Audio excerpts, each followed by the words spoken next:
Hello, hello, hello, and welcome to the fifth, I guess, at this point. Welcome to the GTD Podcast. I'm here, hopefully, as always, with Mr. Dillian and/or Max. Hi, I'm Thank Dillian you and/or for that. Max. Thank you for that belated hi to the audience. Thank you. I'm also here with Matthew. And thank you for that. I'm glad that all three of you are as awkward as something very awkward.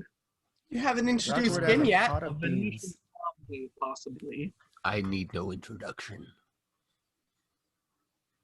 I'm introductionless. You're not in frame.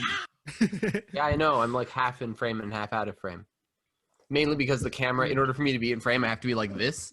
And the way that I'm seated, I have an elbow in my stomach. You can't see it. I have an elbow right here from him because we're not That's next impressive. to each other. I was unaware he was Yeah, all of those there. He oriented and decided where the camera was going to go and everything. And so I just have to kind of either be far over here or hunch or move the table. You gotta use a wide-angle lens.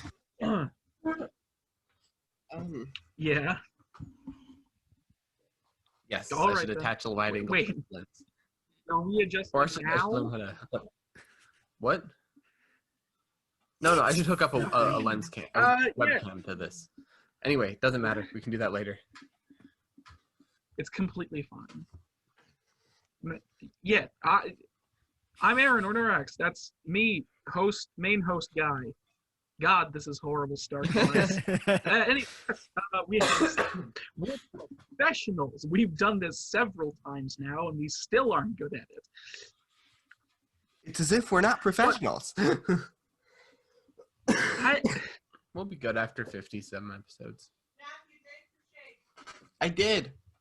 Last episode was pretty professional overall, except for the two unfortunate guests that just popped onto camera for no reason. That was professional. It was a professional No, correction. it wasn't. They're the producers. Yeah, I mean, sort of. No. No, No, they were our guests. they're just studio executives. Don't worry about Not even no. it. Because we're totally all in the same building. Yep, Also, I we just completely decided forgot to do this. because I'm also terrible at being professional. Max, you should probably turn up your mic somewhat. What? Turn up my mic? Yes, just a little bit. Oh, come on. Really? Is this better? Continue to talk. Is it la la la la la? Good? No? That's good enough. I'll turn it up a bit more. I just want to Okay, make sure there we you're go. coming through clear. I am very clear. I am very loud Yes, now, but okay. We occasionally talk about relevant information to whatever we're doing. We have several things coming up in the show. We'll be talking about what we've been playing this week. We will be looking at a few trailers. Then we'll move on to whatever topics the hosts have happened to bring along with them in their suitcase of lies. Then we have some minor news. We'll also be looking at the Game Awards, seeing what won, what didn't win, even though the Game Awards are pointless and nobody really cares about them. And after that, we'll move on to the end of the show. So, now that that's out of the way, introduction is... Yeah. Max, what have you been playing this week?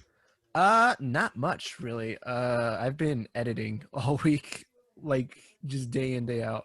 The only game I've really played, I basically it's just gacha, just gacha every night, and I've been playing a little bit of Assassin's So Creed much. 2. Yeah, I've consistently been playing gacha every day, Really? so yeah. Well, I mean, I could talk about Assassin's Creed 2. It's not great. It's. I mean, Yeah, I mean, like is it? it's what Assassin's Creed 2 is like.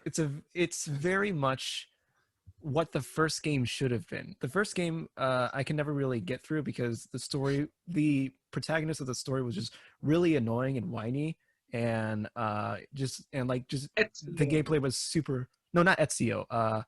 Altair from the first game. Like he was just very annoying and whiny, and then the gameplay loop. There wasn't enough variety in what you could do. Whereas the second game, Ezio is a very very different character. He's very interesting as a character. The game takes place over the course of 10 years, and then also they added in like some more mechanics. Like there's currency, you can like get upgraded armor, and then there's like more ways you can traverse and do stealth kills and stuff. So it's what I feel like the first game should have been mechanically. It has a very good foundation, and like I can see how this could potentially become like a bigger franchise, where the first game, like there was not enough there. It was bare bones. Then Assassin's Creed 3 happens. Well, there were two other games first about Ezio, and then Assassin's Creed 3. And yeah, but the thing is, Assassin's Creed 3 introduced whatever their main plot was. Yeah, that's what I hear, and it's not very good. Yeah. I know Black Flag was supposed to be the last of like the good classic Assassin's Creed games, but then after that, there's kind of Black Flag is considered very good. I mean, I hear it's decent. I don't like. Yeah, so that's what you. Yeah, that and Gacha. Like, I could talk about Gacha for hours, but I'm not going to. I'm pretty sure you'd all be bored to death. Well, Gacha games, yeah, very. Very wise investment. No, they just aren't. No, it's not. No, it's not. Please don't. The slightest. Nope, no, it's not. Anyway, that's it. That's all I got. All right then. Yeah, Matthew. Mm-hmm. What have you been playing this week? Not too much, honestly. Really? Yeah, I've done a bit of Minecraft.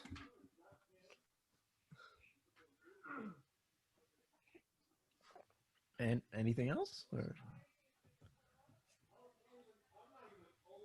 No? No. You're a busy man, I see. No. Oh. Well. But I forget I said anything.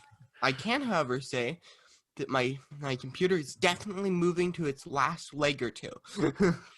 Really? That's yes. Unfortunate. Well. Yeah. What have you been doing to your computer to make it die? Nothing. Time. It's like 8 years old, 9 years old. Yeah. It's close to that. It's basically that because it's a model. We bought it as the previous model to the most recent model in 2015. I think. Yeah, like the last computer I used was like so. It is only around 5 years old, but it's probably equivalent to a 6 or 7 year old computer, hardware wise, I would suspect. Yeah, my last computer, by now it's probably like 10 years old, but like since like 2016, it's been like struggling.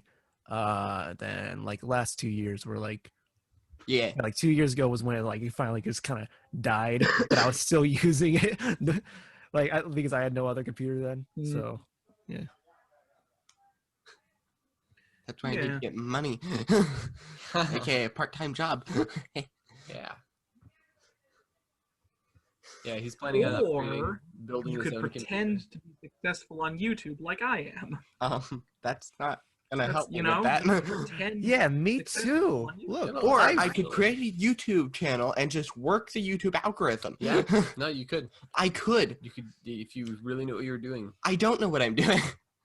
Watch Jarvis Johnson. He Also- does a lot of videos talking about that stuff. Also, I wouldn't enjoy making the content, probably. He does videos Yes. about the algorithm. Yeah, he does videos talking about people who talk about like companies and stuff that like break the algorithm and Oh, exploit okay. it. But But does like he talks about about like how it's done and stuff like that. And does in he turn, like he also kind of exploits the algorithm. Yeah. This doesn't necessarily exploit the algorithm of YouTube, but one of my favorite it's not really an exploitation, but just like one of my favorite what's the term? So there Mhm. words have just failed my brain. So you know how companies like to copyright strike material on Yeah. YouTube because No. reasons. It's automatic most of the time. And videos with very minor amounts of footage can get got. But there's a thing called the copyright deadlock, which is if you put enough copyrighted material in the video, everybody will be fighting for it, so nobody gets it. Basically, nobody can copyright it because too many people want to copyright it. Oh, that's amazing. Yeah, nobody can copyright strike or, it's a thing that Mr. Jim Sterling came up with. Basically, he came up with this copyright deadlock where he would put a bunch of copyrighted material in the video and multiple companies would attempt to copyright strike or claim the video, and obviously multiple of them can't do it on the same video, so it just nothing happens. So Nice. Interesting. So nothing Weird. happens. That's just how the system works on YouTube. Because the way a copyright claim or strike works is that whatever revenue the video was going to make goes to the person that claimed video. Right. But if multiple people do it, the money can't go anywhere Because multiple people are claiming that this is theirs. but it's only one thing. So the money is just, the money doesn't go anywhere, so nothing happens to it. Yeah, YouTube's very Uh, interesting in that aspect. That's a good way. That's a nice way of saying shit. Hey, interesting. God, Well, All right. so many people on YouTube. yeah, I don't intend to purposely work the YouTube algorithm. That's fine. I wish I kind of want to just make an account and try to do that once I know what I'm doing. Yeah, I've debated on trying to do that as an experiment. I mean, it wouldn't Yeah. be very hard. Yeah. Just make the thumbnails bright colors and make it a toy reviewing channel, and then you have one. And then also make sure the audio hits the right decibel, so that way the video is considered interesting. And go on freak out mode at random intervals. Or you could just film some random bullshit with your friends in the backyard as dressed up as Spider-Man and the Joker, and then No, you get jillions of views. no, that's the No. old algorithm. Doesn't work anymore. We Yeah, tried they, it. they stopped No. That's never. We did not try that. that. All right. Anyway, So yeah, what were we talking about again? you talk about what you were doing this Yeah, week. your Oh. computer. Right. Yeah, that is Computer. indeed what happened. Oh yeah. Yeah, so I'm gonna be That's doing what that we're way. playing this week. Not YouTube algorithm, part-time job stuff at some point later. All right. Nice. During this Good for you. coming week. Preferably, if possible. I have no idea though. So Minecraft is all you've been playing this week. Yeah, not actually too much of it. Did you do anything interesting in Minecraft? No, not that I can think of. Well, everyone Good does interesting To stuff. hear, man. Good Good to week. hear. All right then, I Devin. what have nearly you been beat a playing? game of Lucky Block. Didn't you? You won one? No, Oh, right. And there was a game of Bed Wars that I basically didn't do anything in, and my team won.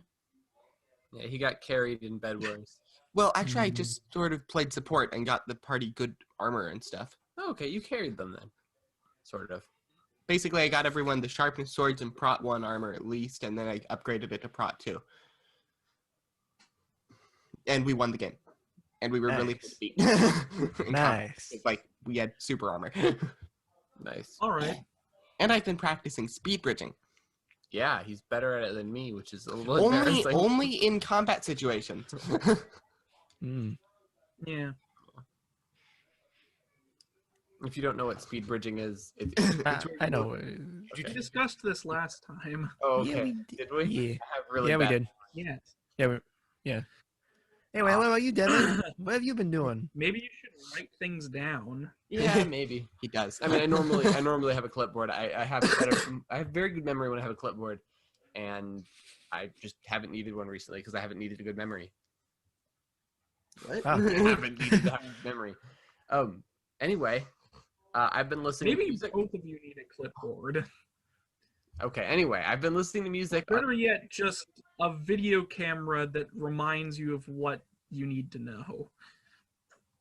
What do Yes. you mean? You mean a phone? By that? I mean, maybe, just maybe, you should have somebody informing you of what you forgot. Oh. Yeah, no. No. I have a horrible auditory memory, but I have an amazing visual memory. Remembering whether or not we talked about speed bridging did not feel like it was relevant to remember, especially considering the amount of stuff that happened last time we were talking. The I mean, only- I think that I conversation happened when we talked about like- like the dream speed runs I was watching, Yeah. and that's when we talked about that. Yeah. Okay, that makes sense. Not that it matters It right doesn't. now. Kevin, Yeah. what have you been playing this week?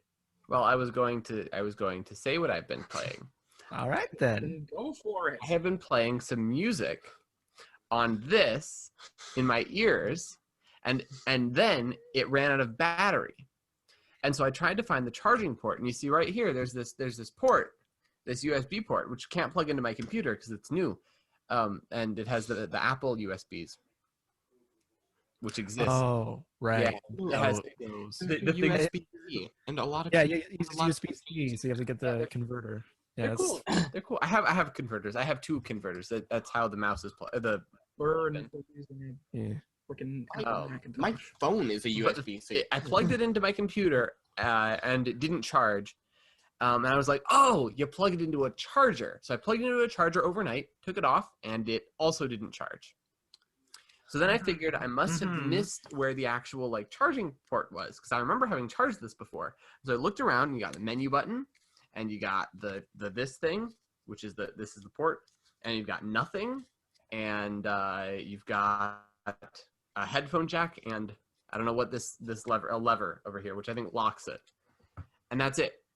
And there's Does it nothing need on to be this side, and there's nothing on this side. Does it And then need to be I on realized- when you charge it, or Oh yeah. I mean, it can turn on. I've used it before. okay?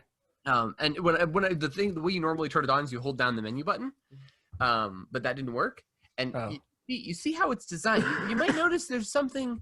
If I were to look at it for just a minute, I would have noticed something about it, right? Can you see it? Yes. Mhm. Do Yeah. you see it? You Yeah. figured it out? Yeah. Yeah. So I figured out why it has low battery, and it is because it literally has a battery in it. Mhm. Yep. So what's I'm- the USB port for? To download stuff, I guess, Yeah. Download stuff. but not charge. Nope. Nope, because it's not a rechargeable device for some reason. Hmm, It's fine. interesting. It Well, it lasts is for rechargeable if a it has long battery. time. Well, okay, It's fine. technically charging it. Yeah, it's rechargeable in reusable battery. It consumes them. Interesting. Consumably rechargeable. Anyway, I was listening to music a little bit, and I've been playing an MMO Mm. called Skyblock. Wow. Very interesting. On Hypixel. Yeah. You've been trying to get me to play it, and I Wow. Yeah, it's very much an MMO, which means it has a massive economy. in which people grind for hours and hours and hours to get slightly better gear that will allow them to get more resources that will allow them to grind more efficiently. There's a reason I'm not I interested in see. this type of game. The key thing that I'm excited about is that I can build things and I can get good gear and I can cheat the system and save time, which of course doesn't make a lot of sense if you're spending time to save time, but it's fun still. Mhm. It's a lot of fun. I enjoy it and I like the story. This Yeah. cat is trying to eat mandarin orange plastic wrapping. Get that cat out of here. Why? He's cute So anyway, that's kind of what I've been playing, and I've been and thinking really doesn't want to be over here. I've been thinking a lot about MMO play design, like Stop being a how MMOs are designed, and Aaron, that's about it. you're I've been cutting, thinking- you're what do you cutting want? out, Aaron. Uh-oh. Am I? Yeah. Yeah.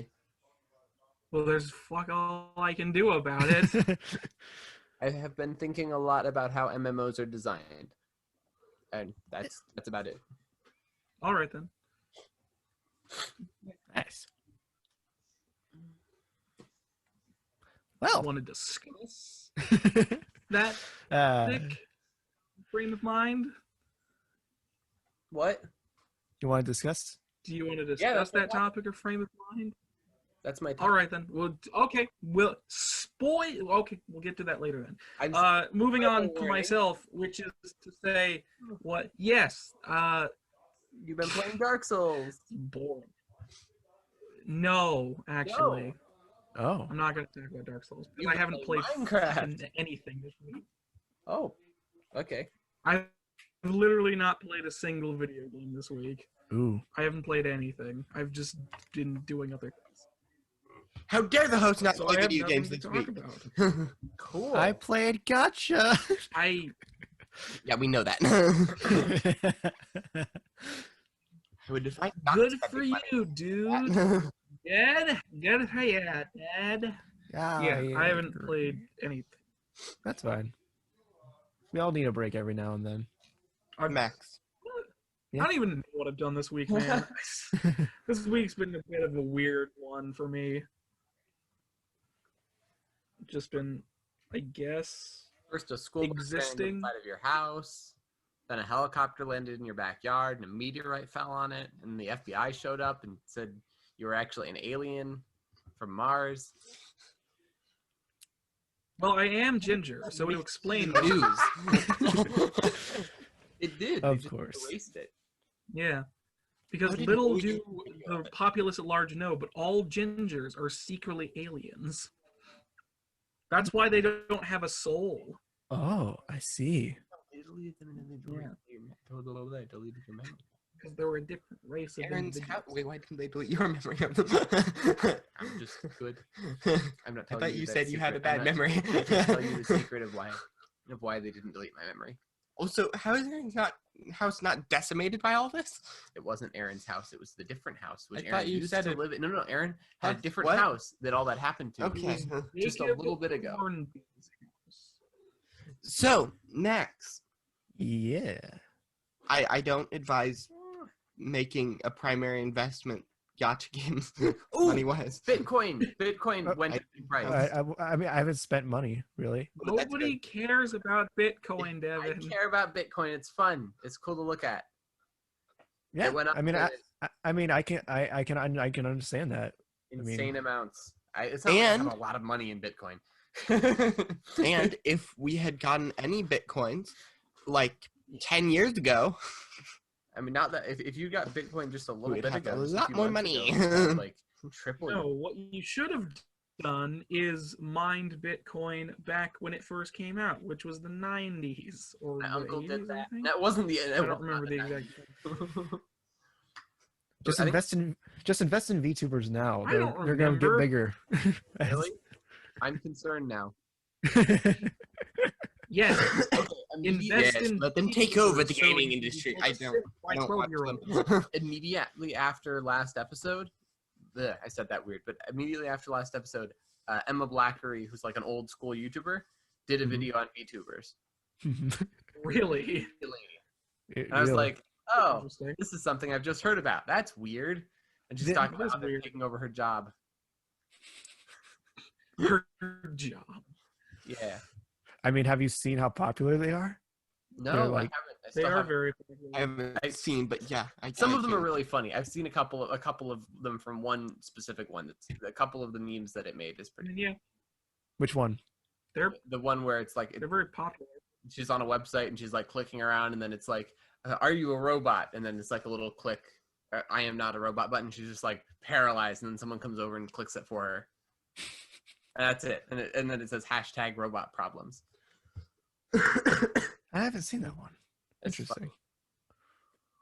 But that's about the only funny thing I've seen. The rest is kind of just boring. Okay. It's cute. And there's That's one fine. I'm pretty sure is not actually a VTuber. I'm pretty sure it's a real person. They're all real people.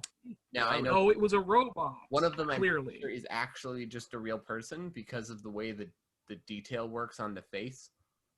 It doesn't. All of don't- YouTubers are real people. I know, but I think it's They actually just a real. avatars to represent themselves. I think it's a real Like- person pretending to be an avatar Ooh. because then Would they you can do make money off of people So- thinking they're a VTuber. So what would you do? Interesting. Which is weird. What are you Very talking interesting. about? Mouths don't move normally, so you'd have to be very careful with that. That's fair. I mean, it just depends on how you rig it, but yeah. Well, yeah, not my. Uh-huh. Anyway, that's not what we're supposed to be talking about this week. Yes. Anyway, that's, I have my not own gaming. spiel about that. Anyway, continuing. on. Matthew just like blindsided everything. But whatever. Yeah, I haven't been doing much this week in terms of playing games or anything else for that matter. That's good. So that's me. So what have we got so far? We've got I played gotcha games and ruined my life. We've got I played Minecraft and nothing more. We've got I kind of played Minecraft and did nothing else. I played and a we farm have nothing. game / You did not play RPG Minecraft. combat game. It is very, very much not Minecraft. When you played, it's called Hypixel. Hypixel Skyblock is like a farming simulator game plus an economy plus combat on an RPG system where you slowly get better gear that lets you fight bigger things. Right. Yeah. All right then. Well, that was a segment. Yeah, it was We'll good. be swiftly moving on to trailers if we're done with what we played this week, which I guess we are. We got a couple trailers lined up today. The first of which, if I can get it open, hold on a second, is the come on. Oh, I forgot to watch these. Cool, but it's fine. Yeah, I'm glad that everybody is I'm glad that all of my co-hosts are very helpful and very professional. And I looked at the definitely listen news. to I what forgot that say there in was advance. trailers. I did not want to spoil myself to it. I also just know of these games already, so I actually chose not to look at them because I prefer live reactions. I didn't have access to the links. Fine. But I did read over the news, and I didn't You understand could have any of it. given them to you. Whatever. The first trailer we have for today is Hitman. Is for Hitman 3, the official gameplay trailer. ooh.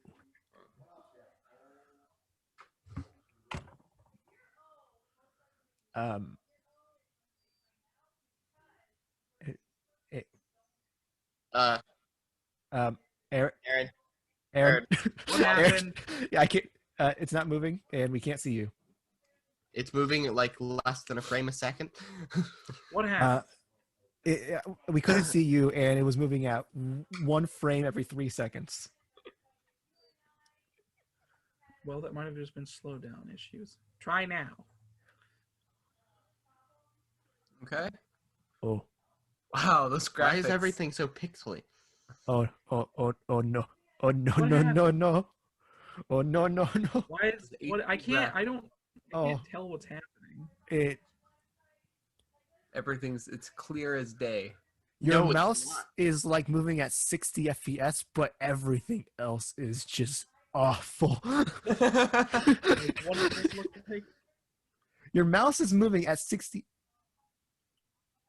Oh my. Here, pause it. What are you No, it's not the video. It's not the video that's off. That looks bad. It's your entire screen is just like 16-bit. I take a photo of it. Is the trailer fine? No, it's not. Like it seems that it's moving at a good frame rate, but it's just you can't see anything because your entire screen is just like 16-bit. I don't know why. Want me to try? Yeah. All right, let me. Hold on. Looks better. Yeah. Does It it? looks so much better. Hold on. Oh, yes, it works. It's Maybe working not. now. Wait. Maybe. Try this on for size. I didn't expect to have issues. Hey, it's better now. It's better now. Okay, good. Sorry about that. Fucking weird issues that come out of nowhere for no reason. Whatever. Okay, so this time for real. This is the Hitman 3 official gameplay trailer. Go.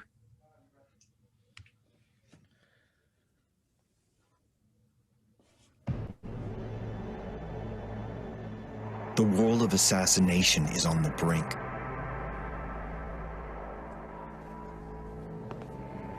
All because of one man. As you take on the role of Agent 47, his deadly abilities, tools, and instincts are at your fingertips. You get to travel the world and kill interesting people. And with complete freedom of approach, making the how, the when, and the where all up to you. 47 can get in anywhere. Sometimes with the aid of a stolen access card, a glean key code, hacking the lock with his new camera, or just using good old-fashioned brute force. And sometimes all you need is an invitation. You can blend in anywhere. Disguises offer you access to corresponding areas, but be careful around enforcers. They will call your disguise if they get a good look. 47's arsenal has never been sharper, from the classics to the state-of-the-art. Of course, almost everything is a weapon in 47's hands. But a creative assassin need never touch a weapon. Surrounding you is a living, breathing world of opportunity. Action, reaction, cause and effect. From unfortunate accidents to careful exploitation of a bad habit. You can trick someone else into doing the dirty work, or you could simply book a meeting with your target. But it's no walk in the park. You must adapt as circumstances change.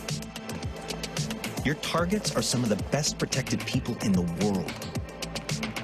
Some of them so elusive, they are only exposed for a limited time.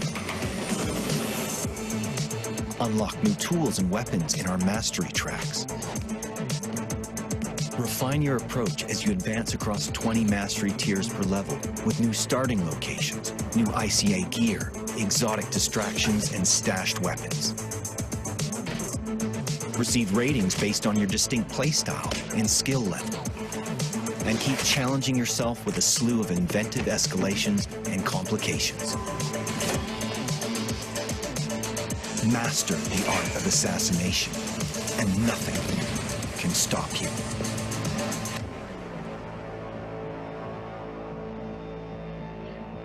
And I'll stop sharing the screen. So yes, that was the Hitman 3 official gameplay trailer. Now, don't know if you any of you noticed, but there didn't appear to be any gameplay in that gameplay trailer. Not really. Yeah, no direct gameplay. No direct gameplay in the official gameplay trailer.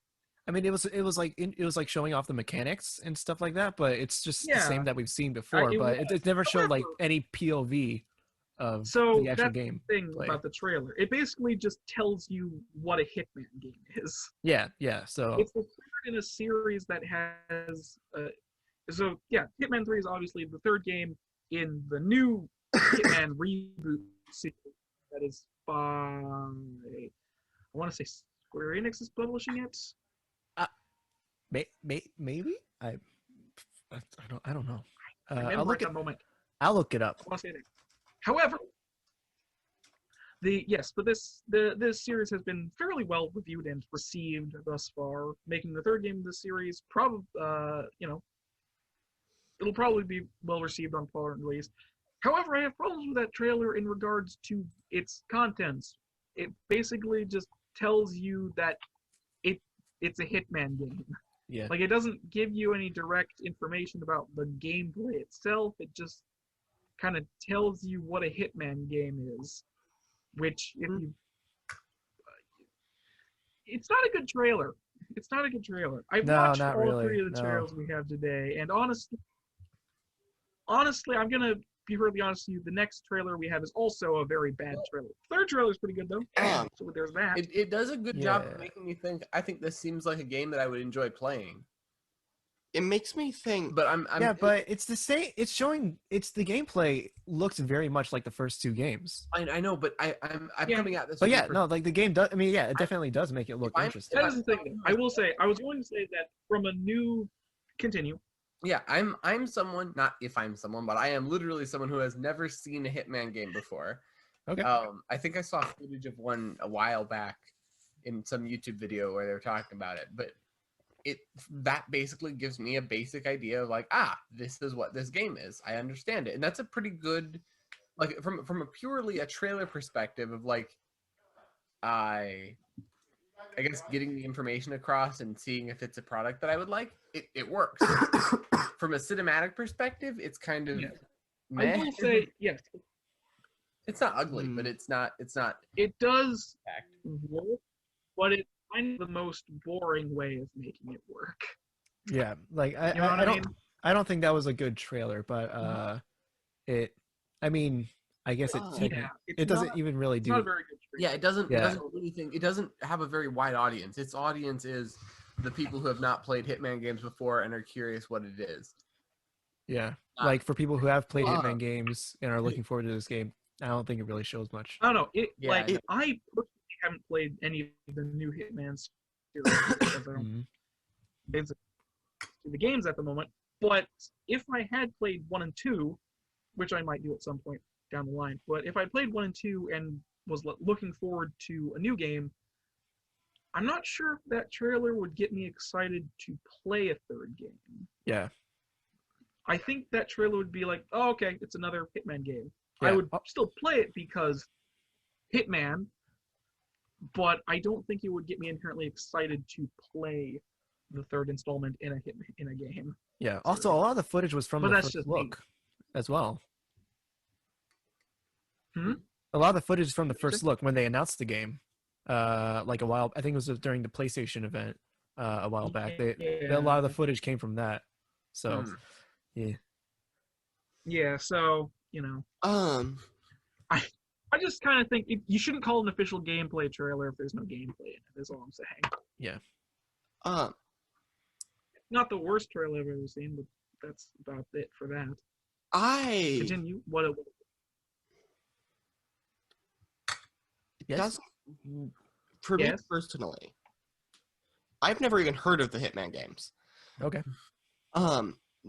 But even with that, like, it looks graphically very nice. Yeah. However, it does not look like a game that would be very appealing to me. Yeah, no, that's very much the same thing as me. Fine. Like, the game doesn't appeal to me at all because it's very much like sandbox, like, oh, just do this mission thing. It's like, I'm not usually into those type of games. Like, the only, like, Assassin's Creed is a game series I was never interested in, but the only reason I played the second one is because I really actually, like the characters. The characters are all really pretty well Hitman written. games are, I will say, Hitmans are not sandbox open world. Well, yeah, adventure no, games. they're not, but they're in the same kind of They style. have levels. The levels Yeah. are very wide and open most of the time, but they are levels, and they have specific things they need to do in the level. Yeah, which but is, well, you're an assassin. You need to take a without being caught. yeah, It's just that, like, from what I've seen in the gameplay, it seems very much sandbox-esque, like very like simple designed in how the mechanics work and all that. Like I own the first 2 games. I do need to play them at some point, but it's just that like they're not. I'm not super interested in it. People like them, and it's like that's fine. They're not. I don't think they're really for me though. Mhm. Like. Well, This you like know. this game is supposed to be like the finale for the story, but I'm like, Hmm. no one talks about the story. So Well, I mean, yeah. they mean, tried I'm not, adapting it into a like I movie, said, but I don't think there know was enough too to much turn it about into a the movie. series. Like, I don't know what the Yeah. story is, but the older series of games also had stories, and mhm.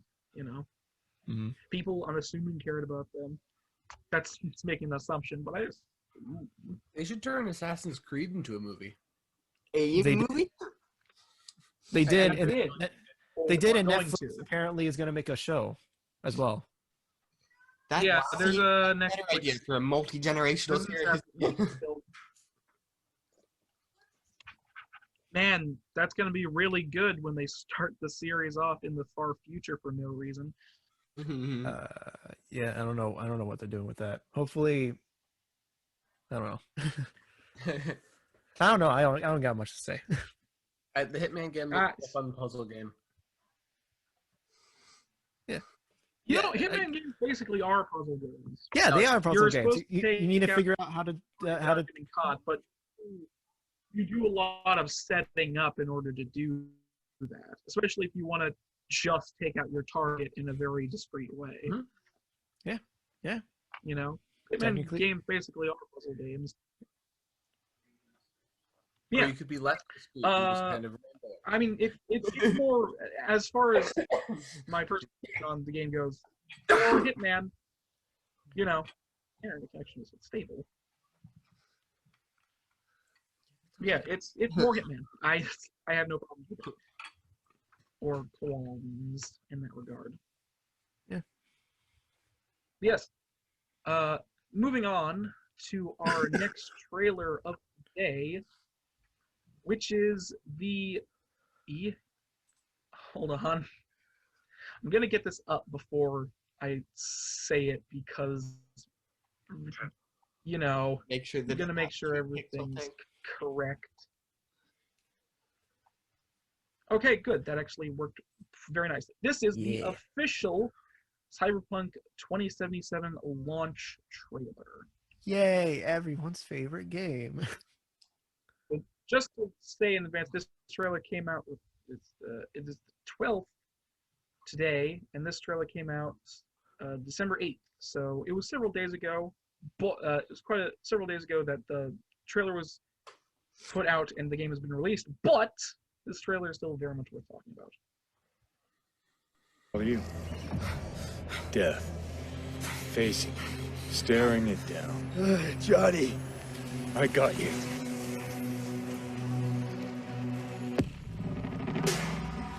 Pressure's tanky. It's neurogenic shock. He's dying. V, you in there? My head. So what now? Now, you find out what it is you need to do. A thing of beauty, I know. You've never backed down from anything in your life, even when you maybe should have. You go through Night City knowing a stray bullet could end you while hailing a cab. But that's never stopped you from taking action. You believe you cheated death. It is death that has cheated you. If you gotta kill, kill. If you gotta burn it all to the ground, then let it burn. Kill me?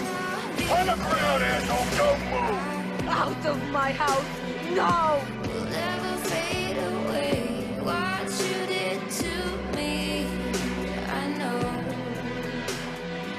So how I find a way, but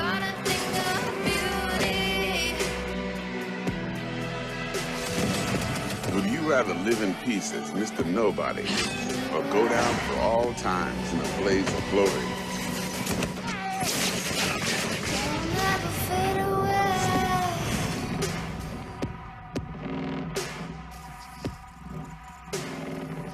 We'll never fade away. And that was the Cyberpunk 2077 official launch trailer.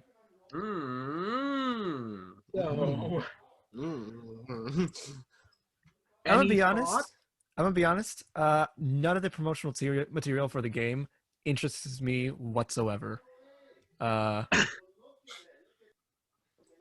So I'm curious on because apparently nobody decided to watch the trailers beforehand, even though I asked you. But I'm curious on your personal thoughts on this because it's a bad trailer. Yeah. Yeah. It's just bad. I don't honestly Why like. did they use whispering? The second half wasn't so bad, and that part where they showed the city was kind of impressive because I was like, Here's the wait, thing. it's all inside of the video game. From all the trailers I've seen, I've never once seen gameplay.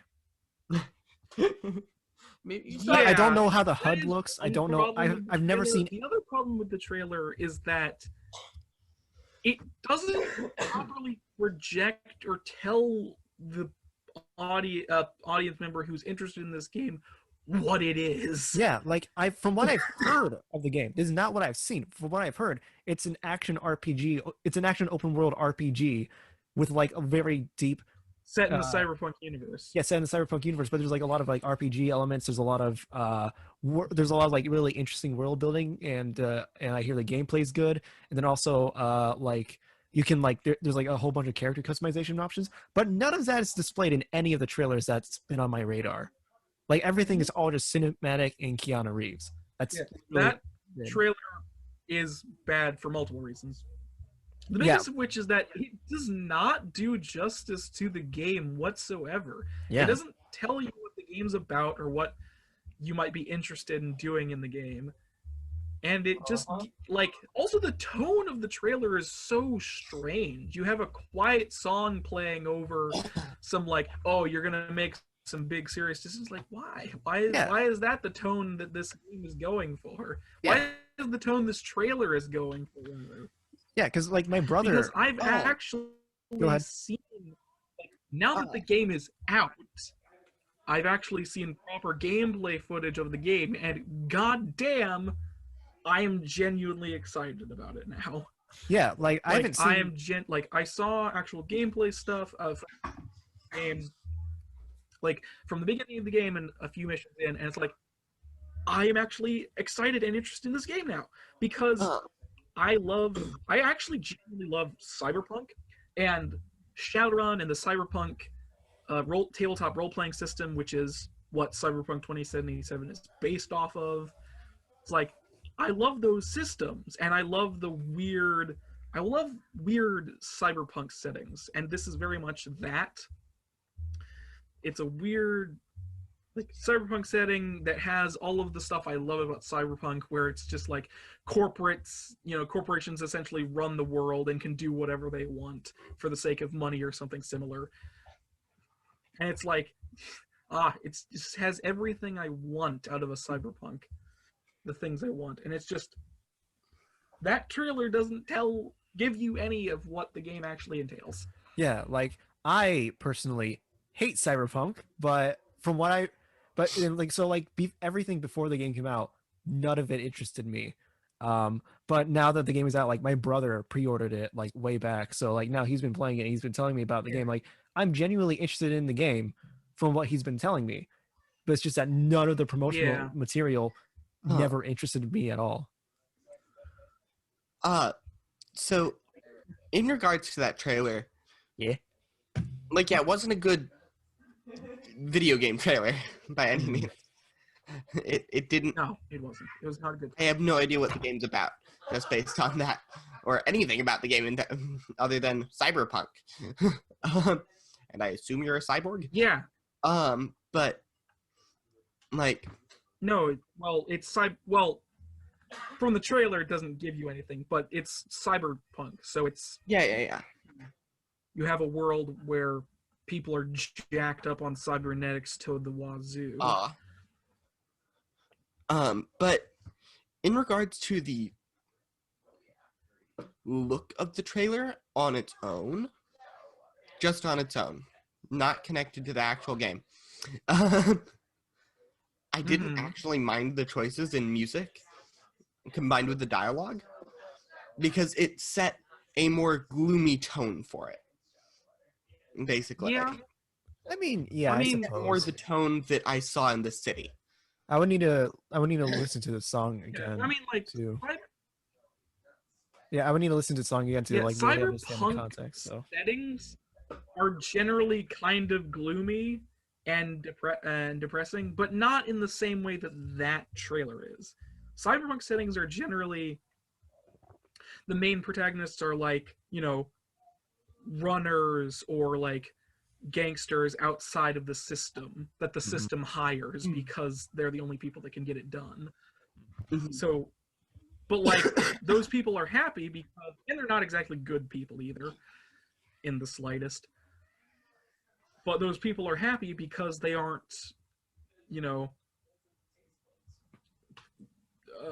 part of like, not I'm not gonna say part of the system, but like we'll take Shadowrun for instance. The world is essentially run by corporations, and there's not much option for normal people unless you want to become a runner, which are essentially criminals that go outside of the you know, the corporate system. Yeah. It's either that or be a mindless drone. right. Yeah, like I don't know. I don't really have anything to say. Like, just Well, over either of those. I like. Sorry. I like these settings. No, continue. No, go ahead. Go ahead. I don't have anything. What? I think I would rather just summon a demon and turn into a warlock and destroy the government that way. Well, it's there's no fantasy. It's cyberpunk. It's all sci-fi. Not my point. Are we sure there's no fantasy in that science? Pretty sure. Cyberpunk technology. Really? So you want to test all of their stuff out? No, I like I mean, said, I don't personally. I know.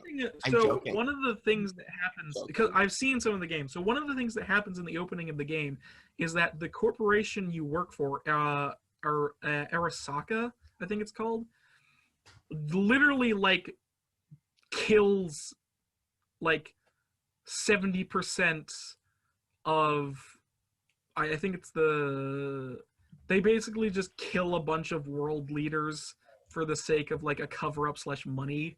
And it's like, well, they just did that. Interesting. Like the corporation you work for at the beginning.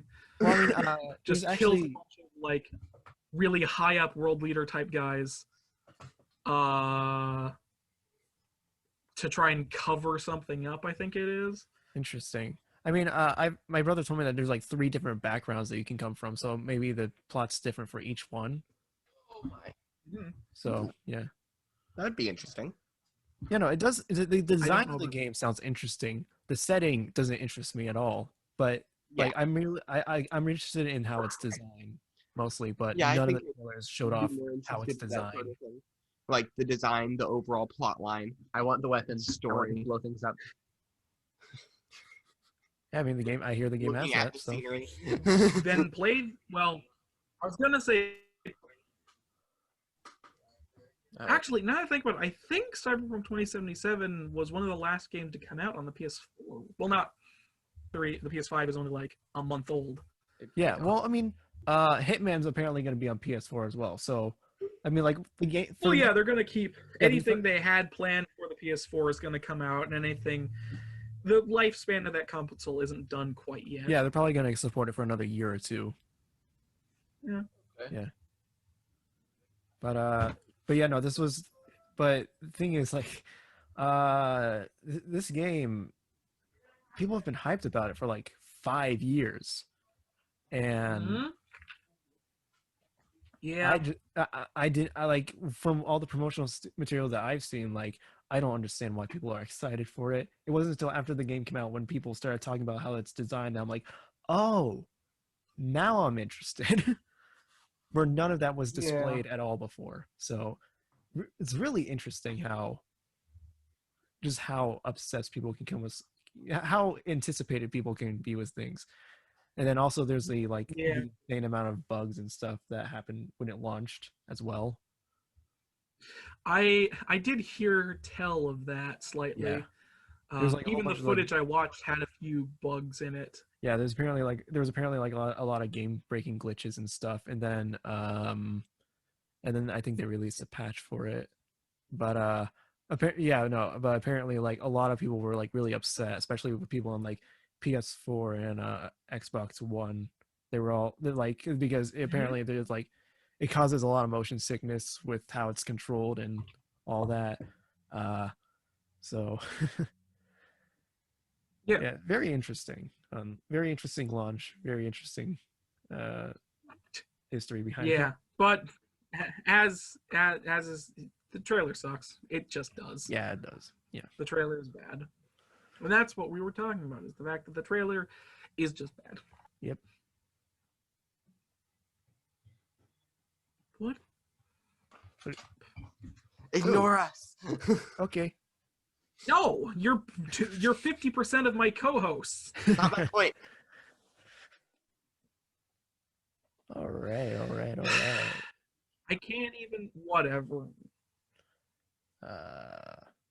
Well, we can get the next trailer set up. So yes, Cyberpunk 2077 is actually looking interesting and fun to play. The promotional material, as you say, has not done a good job at portraying what it is that game is. Yep. Honestly, I was going to say, the thing that really got me interested in Cyberpunk 2077, and I really forgot about it for a long time, was I think the first major gameplay reveal thing that they did for it, which was they did some gameplay stuff for like the very first mission of the game. You pick up a body out of a tub and you go through a door and you see the city. That's like the first major gameplay thing. Yeah, I never saw that. Like, that was like ages and ages ago. That was ages and ages ago.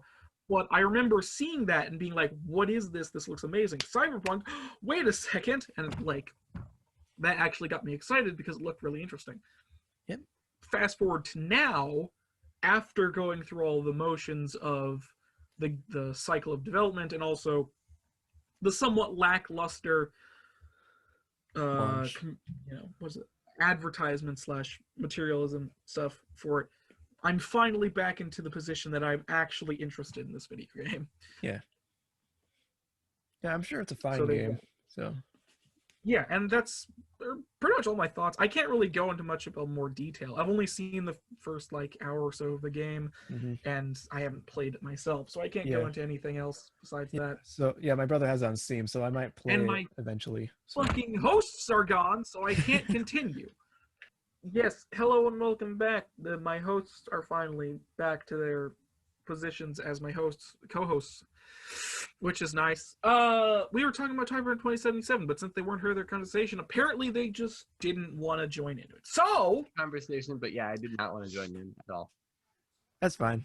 I mean, really have much to add. None of us have played the game, so I mean, not a huge amount to talk about. Yeah. Whatever. Moving on to the final trailer we have for today, which I don't know why I try and introduce it so soon. I don't even have it up yet. Cool. It's fine. Oh, rule. Okay, so this the final trailer we have for today is the trailer itself is called A New Look at Monster Hunter Rise, but it's basically just it's a news trailer for Monster Hunter Rise. There, I said it. Goddamn.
I think it's time.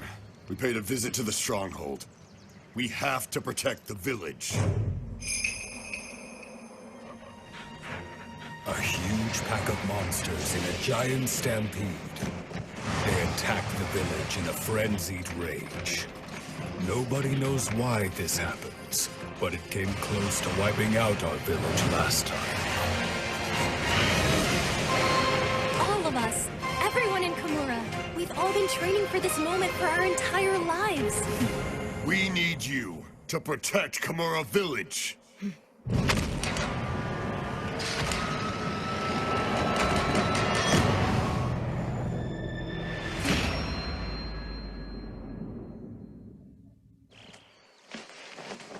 Don't miss out! And yes, that was the Monster Hunter Rise new look trailer thing. It has a weird name for a trailer. Coming, well, it has official release date now, so that's cool.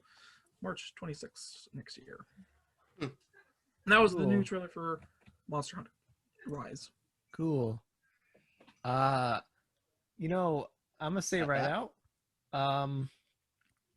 I have no interest in Monster Hunter whatsoever. Agreed. And I know you hate me for that, because here's the thing.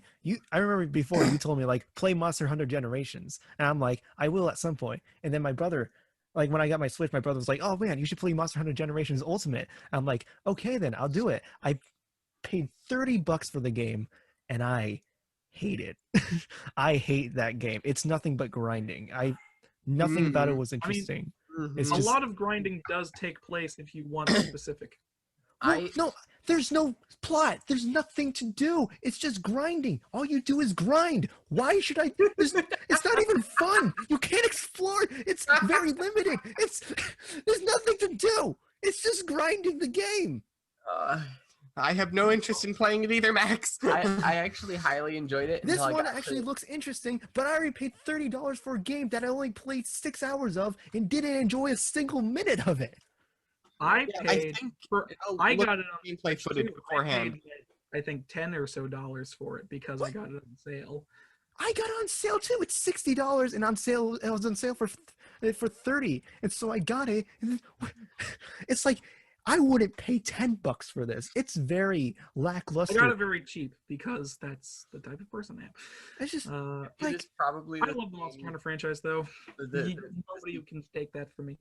The sequel is probably the same type of game, and well, the thing is, I hear Monster Hunter World is good, but seeing how Monster Hunter Worlds, Monster Hunter has always been highly popular in Japan, but never really pierced the Western market very well. And Monster Hunter World was their attempt to pierce the Western market, which they succeeded in greatly, since it is, I think, the highest grossing Monster Hunter game, period. I think so, yeah. And did incredibly well in the West, and made a lot of quality of life features that are very nice to some degree, and also just added a bunch of other stuff that was nice. From the little I've seen of Monster Hunter World, it's very much more like an American-made RPG, something more along the lines of like Fallout or Assassin's Creed, but still keeping that JRPG core in it all. Like that's what from what I've seen. It's still keeping the Monster Hunter core, but it does things that appeal more to Western audiences with how it's presented. To some degree, it also just adds But the thing is, but I always have loved the Monster Hunter franchise, and I'm going to like Monster Hunter Rise because that's just I just like Monster Hunter a lot. Yeah, but I just don't understand it. I don't understand like what is there. I mean, like you say, is Monster Hunter Generations just not a good example? I haven't played Monster Hunter Generations Ultimate yet, but I've played Monster Hunter. They're all like. Most Monster Hunter games have a story, quote unquote, which is just kind of a thinly veiled reason for you to keep going on quests. Yeah. Like in Monster Hunter Tri, Monster Hunter 3 Tri, you go to a village that's having earthquake problems, so you investigate it by going on quests and doing stuff. Yeah, it's something similar in Monster Hunter Generations. So. Yeah, and it's like Monster Hunter 4 Ultimate, I will argue, actually has a decent story because you actually are part of a caravan that goes to different towns and is looking for, investigating a scale that the caravaneer, the main person in the thing, has, which belongs to a special type of monster, and it has a decent story with some interesting stuff to it. That's for the 3DS. Well, so here's a question. I don't know what the story is for Monster Hunter Generations Ultimate, though. I mean, I assume it's the same as Generations, and I know you played that. Generations Ultimate is no, I haven't played Generations. Oh, Generations. Okay, so this is gonna get kind of confusing. Monster Hunter Generations is the name for Monster Hunter. Is the name that Westerners gave Monster Hunter Cross. So in Japan, after Monster Hunter 4. It was Monster Hunter Cross, which added a bunch of stuff to it, and that came over to the West as Monster Hunter Generations. And that was on 3DS, right? Yes. Now, Monster Hunter Cross got a sequel in Japan called Monster Hunter Double Cross, and that was also on the 3DS. But that didn't get ported to the West until much later into the Switch. So the Monster Hunter Generations Ultimate is Monster Hunter Double Cross, which was a 3DS game that got ported to the Switch. I thought it was just the first game, but just expanded. I didn't know. No, Monster Hunter Generations Ultimate is the sequel to Monster Hunter Generations, which is Monster Hunter Double Cross. Wow. Why? Why? Because naming conventions don't matter apparently in the West. Why can't the West just name the things and how they are in Japan? I know, right? Why? What's the problem with Monster Hunter Cross? Well then, are the 3DS games just the not? Reason it's called if you look up the logo for the game, you'll think that's Monster Hunter X. No, it's not, because X's are crosses. So it's Monster Hunter Cross. So and then Monster Hunter Double Cross was just 2 X's next to each other. Oh my gosh. Okay. Oh gosh, dang. So yes, are the Monster 3DS Hunter Generations games... Ultimate, which is Monster Hunter Double Cross. I'm trying not to be confusing, but I probably Yeah, no, I get it. I'm just more like it added a lot of new Monster Hunter. The new games that are not World or Rise, those 2 games, added a lot of stuff to the formula of Monster Hunter that had never been seen before. Specifically, they added new weapon. I don't think they added a new weapon, but they added special abilities to your weapons. I think it's called weapon arts or something like that. Weapon art, that's what it was called. They gave special arts that you could use for weapons, right? Which expanded the gameplay even more. Beyond what it already had. Yeah. And they also added new monsters and stuff like that. Standard Monster Hunter fare. Okay. So I have a question for you. Are the 3DS games a bad example of how Monster Hunter is? Or is the 3DS games a very similar experience to the other Monster Hunter games? So, the only 3DS Monster Hunter I've played is Monster Hunter 4 Ultimate. And that's also the only Monster Hunter game Devin has played because it's the one I recommended he get. It's also, well, now that World is out, World is really the best Monster Hunter game to play if you're a newbie to the series. Okay.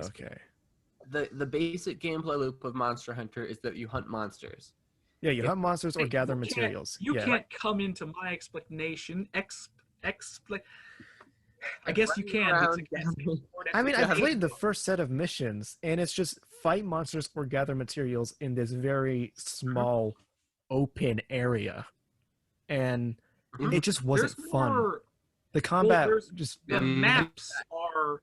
the maps are like not technically continuous. Yeah, that's something yeah. added to Monster Hunter World. They're I know Monster Hunter World is when they actually made it all together. But the thing is, the 3DS was capable of having open world games.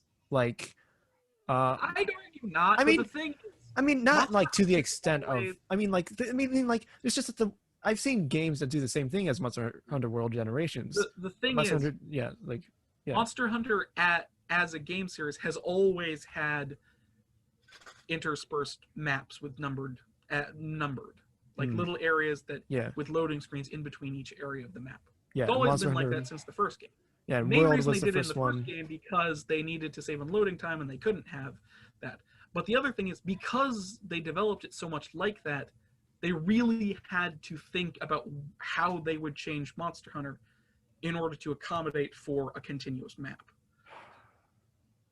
In World, which they did successfully, very successfully, considering how popular that game is now. But so, Matt, to answer your question, I think you would probably enjoy playing Shining Force a lot if you still haven't played it. Isn't that just a JRPG from like classic JRPG? It's a good story. It's Fire Emblem. It has a game. Yeah. Okay. It's a good story. I will say the story is definitely cliche. They do a good job with. But I most can enjoy games cliche do stories. a pretty good job with what they have. In my opinion, I think they do a really good job. This is pretty cliched. The Dragon Quest game I was playing, the story of the first Dragon Quest game is you are the descendant of the great hero who needs to go save a princess from the evil being of all evil. Wow. That game came out in the 80s, so it's whatever. But I just funny that the story is that simple. I mean, the thing about Monster Hunter is just that I just don't like the gameplay at all. So I don't know if maybe just the game I played was a bad example. I wouldn't be able to tell you since I haven't played Monster Hunter Generations Ultimate. I highly doubt the gameplay changed that much. But the gameplay of Monster Hunter, it has always been.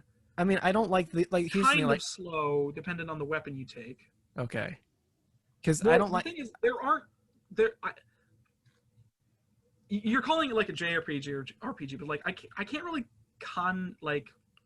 I don't think I could actually call Monster Hunter an RPG because you don't level up. No, it's not. It has some RPG elements, but it's not a straight up RPG. Monster Hunter's a combat simulator. It's Dark Souls, but with a lot more weapons. I would not like Dark Souls. It functions so much like Dark Souls. Like what I don't like about Monster Hunter Generations Ultimate is that the combat is very sticky. A long title. Yeah, the combat's very sticky. The world design is very uninteresting, and it's just a lot of padding. There's so many missions where like, okay, go collect go find like a certain type of mushroom, and you can go through the entire area, pick every mushroom, but it just doesn't give you that one special one. So you have to go reload the entire mission just to try everything again and get. You don't have to reload the mission. Gathering spots respawn. Oh yeah, well yeah, gathering spots do respawn. That's right. Gathering spots respawn, and yes, I get that. That's a sort of an archaic thing. It's like. So I will say the thing. It's just a lot of fetch quests. It's a lot of fetch quests, and it's just the first. That's all it is. Did you do them any monster like? I have fought monsters before, and like the fighting monsters is fun, in its own way. But the thing is, it takes so long just to like get the gear you need to and to qualify for that mission and stuff like that. And then also just the controls are just nightmares. I hate the controls so much. Oh my God. All the controls are awful. Like the Monster Hunter Rise looks like it'll control well. It looks like the game I wanted Monster Hunter Generations Ultimate to be. However, if it still has that thing with how the world is and if the combat is still kind of sticky, right? Yeah. You could get Monster Hunter World too. Yeah, but the thing is, somewhat inexpensive at this point. It's just this one Generations Ultimate just really turned me off from the whole franchise. Like I'm afraid to play another game in the franchise because if it's the exact same thing, if it's similar in a lot of ways, the thing is, I'm not going to enjoy it. Like then just watch gameplay of it first. I will say it's like no, it's not something you can experience with gameplay.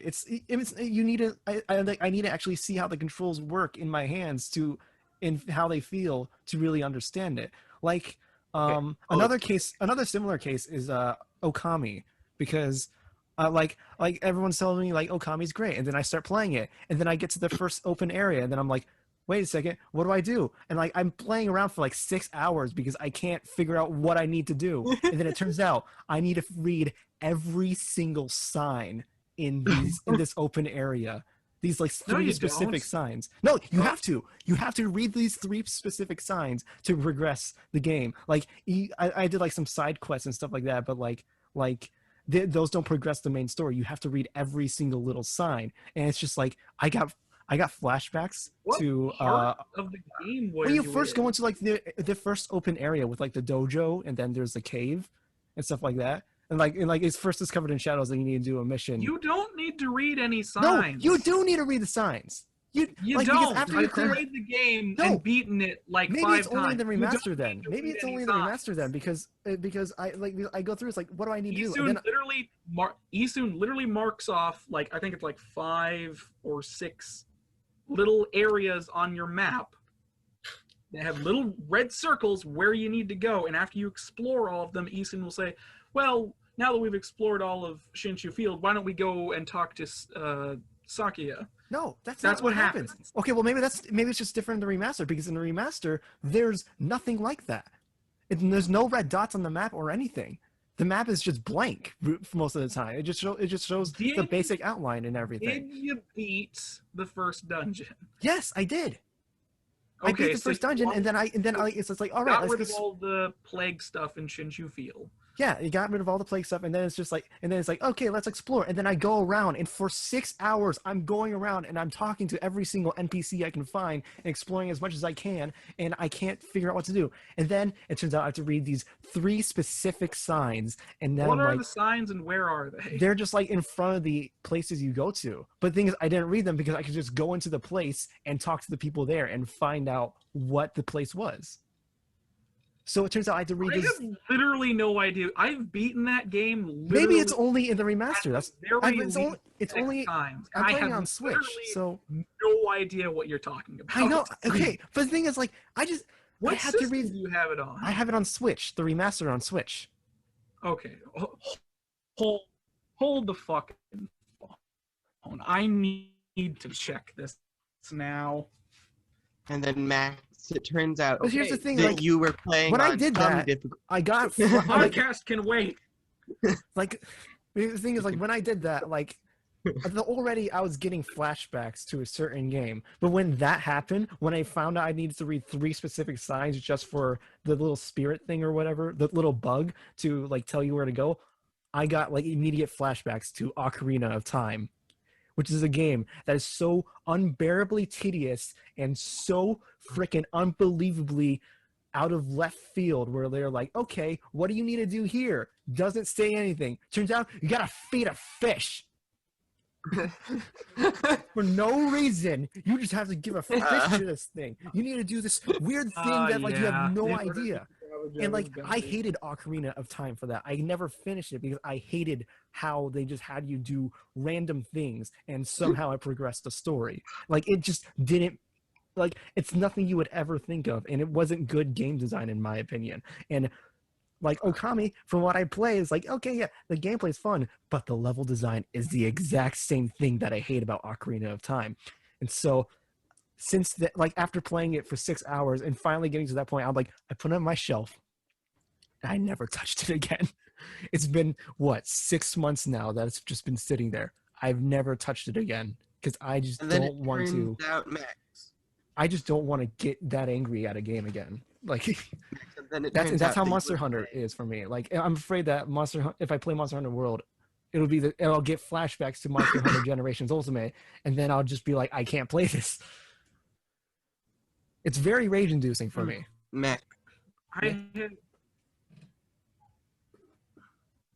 And then it turns out you were playing Ocarina of Time and Okami on confusing difficulty. Confusing nonsense I don't think difficulty. there's a difficulty setting on Okami. It's just... Not my point.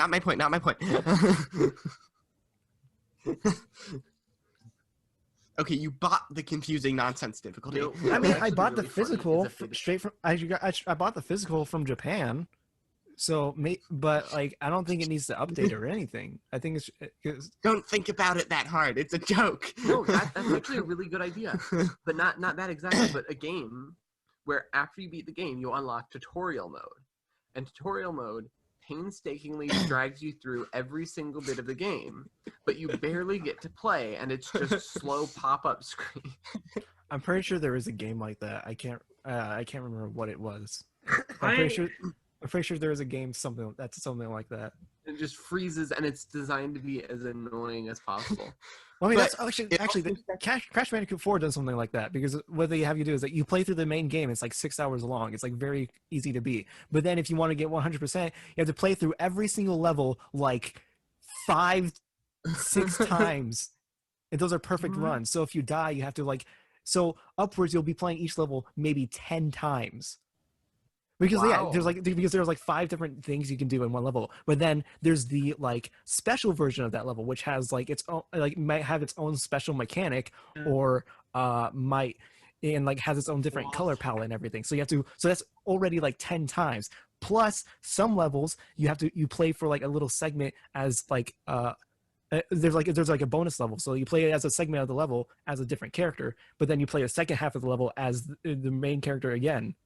So it's just a copy of the level again. So that's another 10 times there, because it's counted as its own separate level. So therefore, some levels you have to play like 10, 20, maybe 10 to 20 times just to get 100% on one level. And there's like I think 20 or 30 levels throughout the game. I just meant like a joke where it's like every time. I know, I understand the joke, but the thing is, some Crash Bandicoot 4 kind of does that. Oh. Yeah. Okay. What about a game that purposely has a default game mode that's called confusing nonsense, and it doesn't tell you that that's what your game mode is? It just makes it so you have to do random. Yeah, it just makes random stuff happen that you have to do from like a spreadsheet they set up on the game.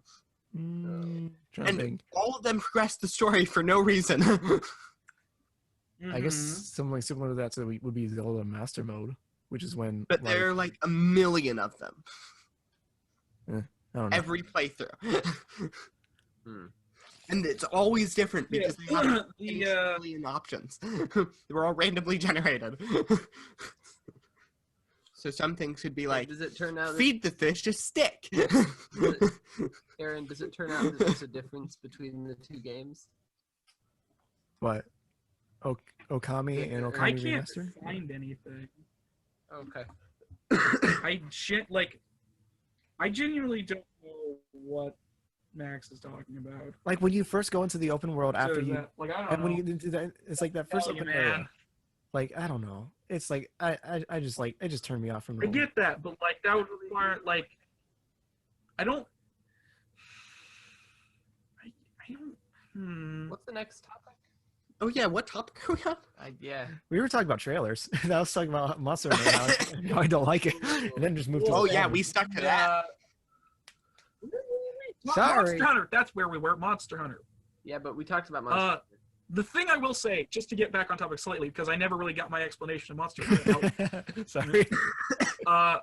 I honestly, because like the reason like you say that it's grindy, it's like I will agree that Monster Hunter is grindy to get what you want.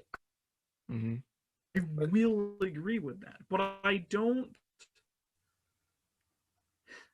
Maybe the copies of your games just suck. For copy of a game you bought has just sucked for no reason. Because I honestly don't know.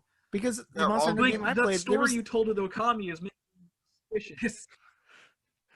I don't know. I feel like I should revisit Okami like, at some point, but I just can't. I just like when I was playing it, I picked it.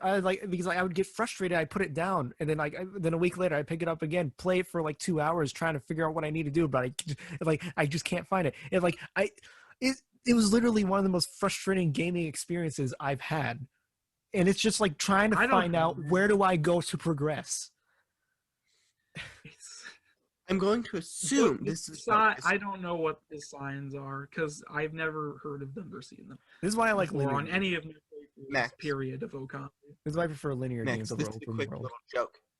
Yeah. Related to you saying it's one of the most infuriating game experiences you've ever had. Yeah. But I'm guessing your top one was accidentally running straight into lava on the server when we were on at the same time that one time. No, that was fun, and that was like completely my fault still because I'm. I know it was actually shocking, and looking back on it is kind of funny to me. Yeah, but I mean, there was a few problems. Like, I'm not good at Minecraft, but then also my keyboard was like running out of battery at the same time, so I would just stop in midair, just fall straight down. Yes, best timing to go and be in the Nether. It's like, wow, great.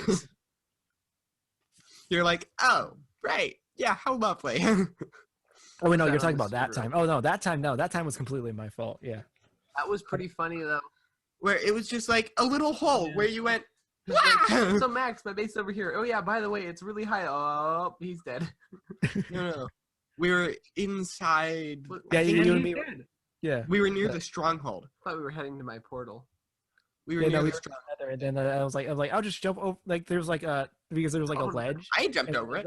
There's a ledge and it goes down, but the thing is, the block right in front of it, where it's like you can't see it when you're up here, but there's a block that's broken and just goes straight down into a pit of lava, and there's another block here, and so I jumped, but I guess I jumped too early, and so I just fell straight down into the pit. And I just finished trading with like a whole bunch of piglets, and like I had rare materials. Oh. And then it was just all gone. You know, I had like so many enchantment levels. I think I had like some enchanted armor on me at the same time. So it's like everything. Like literally, like I had to take off my headphones and like stand up. Just jeez. But no, that was completely on. I mean, me. yeah. Okami is just design wise, just like why. Sometimes. Yeah. Frustration gets to us all sometimes with gaming. You know, it happens. This is why I prefer linear games over open world games. I'm just genuinely baffled by these signs that you mentioned because I've beaten the game so many times at this point, and I've never seen these mystical signs. It's when you first go to the open world, the open area, and then you like do the first dungeon and help that guy out, and then once the clouds disappear over the it's like your little bug thing says, "Hey, let's go explore."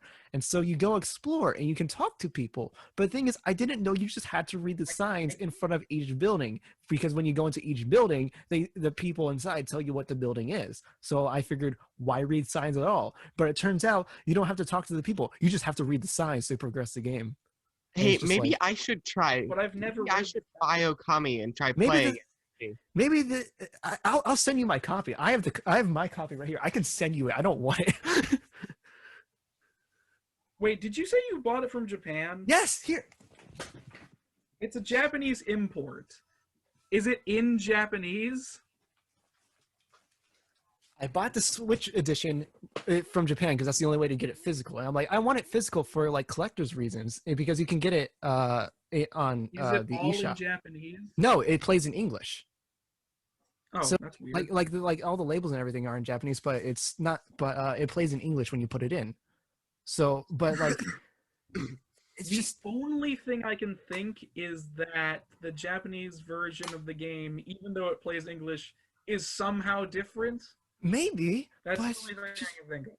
but it's just I've played through multiple times on the original PS2 version. I've played through the areas on the PS3 re-release Okami HD.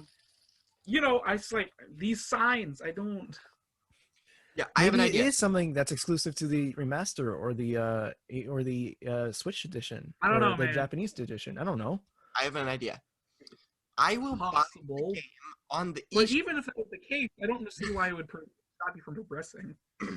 Because I got flashbacks to Ocarina of Time, which is a game that I hated, but like the thing is like I hated the design of Ocarina of Time, but I stuck through it and I kept playing it, and after so many times of just getting screwed over and like getting lost and not knowing what to do, and because I don't like looking up tutorials for games. I hate looking up tutorials for the games. No, I prefer you playing. don't really need to look up a tutorial for Ocarina of Time. Well, Ocarina of Time. Maybe I'm just stupid. I might I just be will stupid. I might just be stupid and not good at video games, which is probably true. I'm just gonna say, like, I'm not gonna say the Jabu Jabu Belly thing is wholly apparent, but I'm pretty sure. I mean, that's just the first example that comes to mind. I think there's like a character that references feeding Jabu Jabu a fish.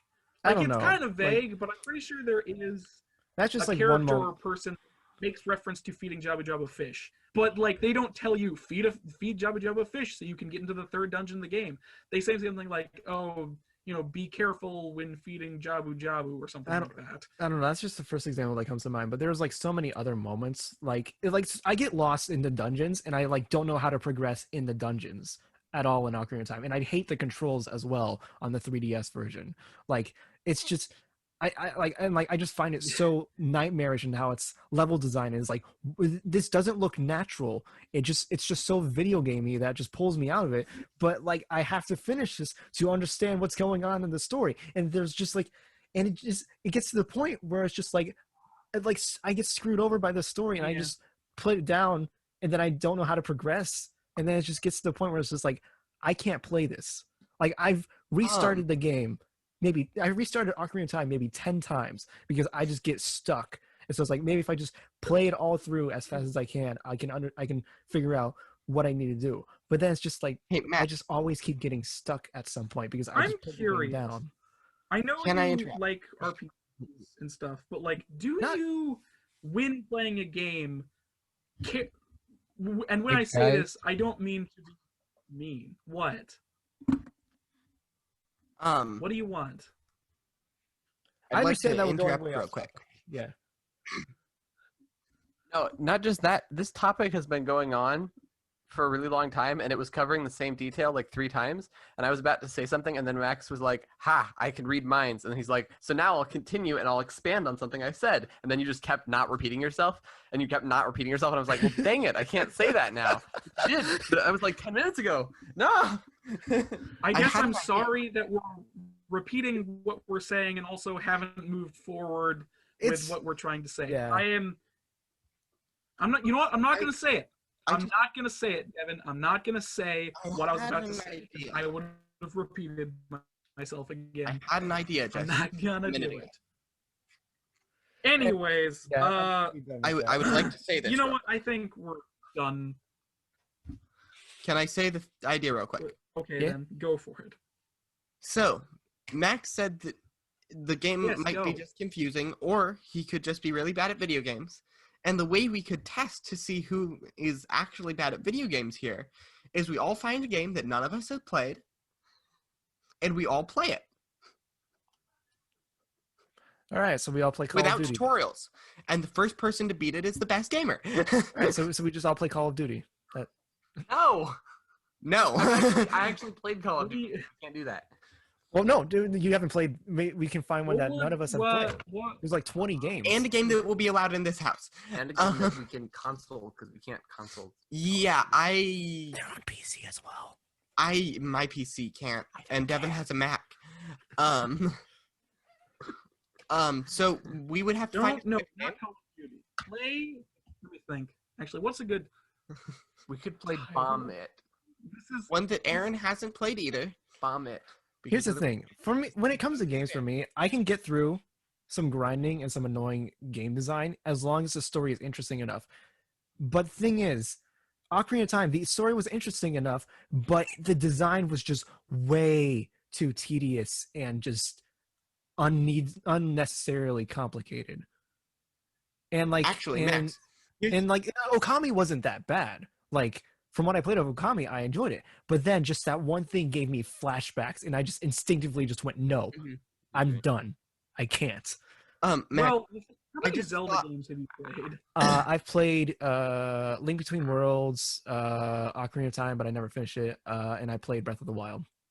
yeah, Those I are played Wild. I prefer the played newer Wild, 3D like, ones. I don't like that older 3D style. Like I look at Twilight Princess and I'm like, that's just the same as Ocarina of Time. I can't do it. Like either give me 2D, give me some of the newer 3D stuff that's not like Ocarina of Time, and I'm good. Like I cannot do that Ocarina of Time style again. It's Max, just too much. Max, Yeah? I just thought. Here's how we could determine whether you're a bad gamer or just the games are badly designed. Ready? Play Shining Force 1. Okay. I'm ready for an RPG. Confused. What was that? Is this? Are you? You're cutting out. I can't. Are you Oh, saying I that said- it's a bad game? If you get confused, like, oh, I didn't realize you were still. No, that's fine. If you get confused or stuck in the game, I would be kind of impressed because it is a really straightforward game. I bet it is. It's an older RPG. Anyway, I think we can go with this conversation. Yeah, let's just fucking stop this. We're done with this. I'm sorry. I'm stupid. We're and moving bad on. at We're games. talking about Monster Hunter and Monster Hunter games, and then something happened. We were probably on that for like 30 minutes for something. Yep. That was it. Oh. Anyways, Yeah. Max, you're the host now. I am. Yeah, that way I can join on my phone later. That was fine. Host topics. That's where we're supposed to be. Yeah. Well, I mean, Yes, let's swiftly move on to host topic.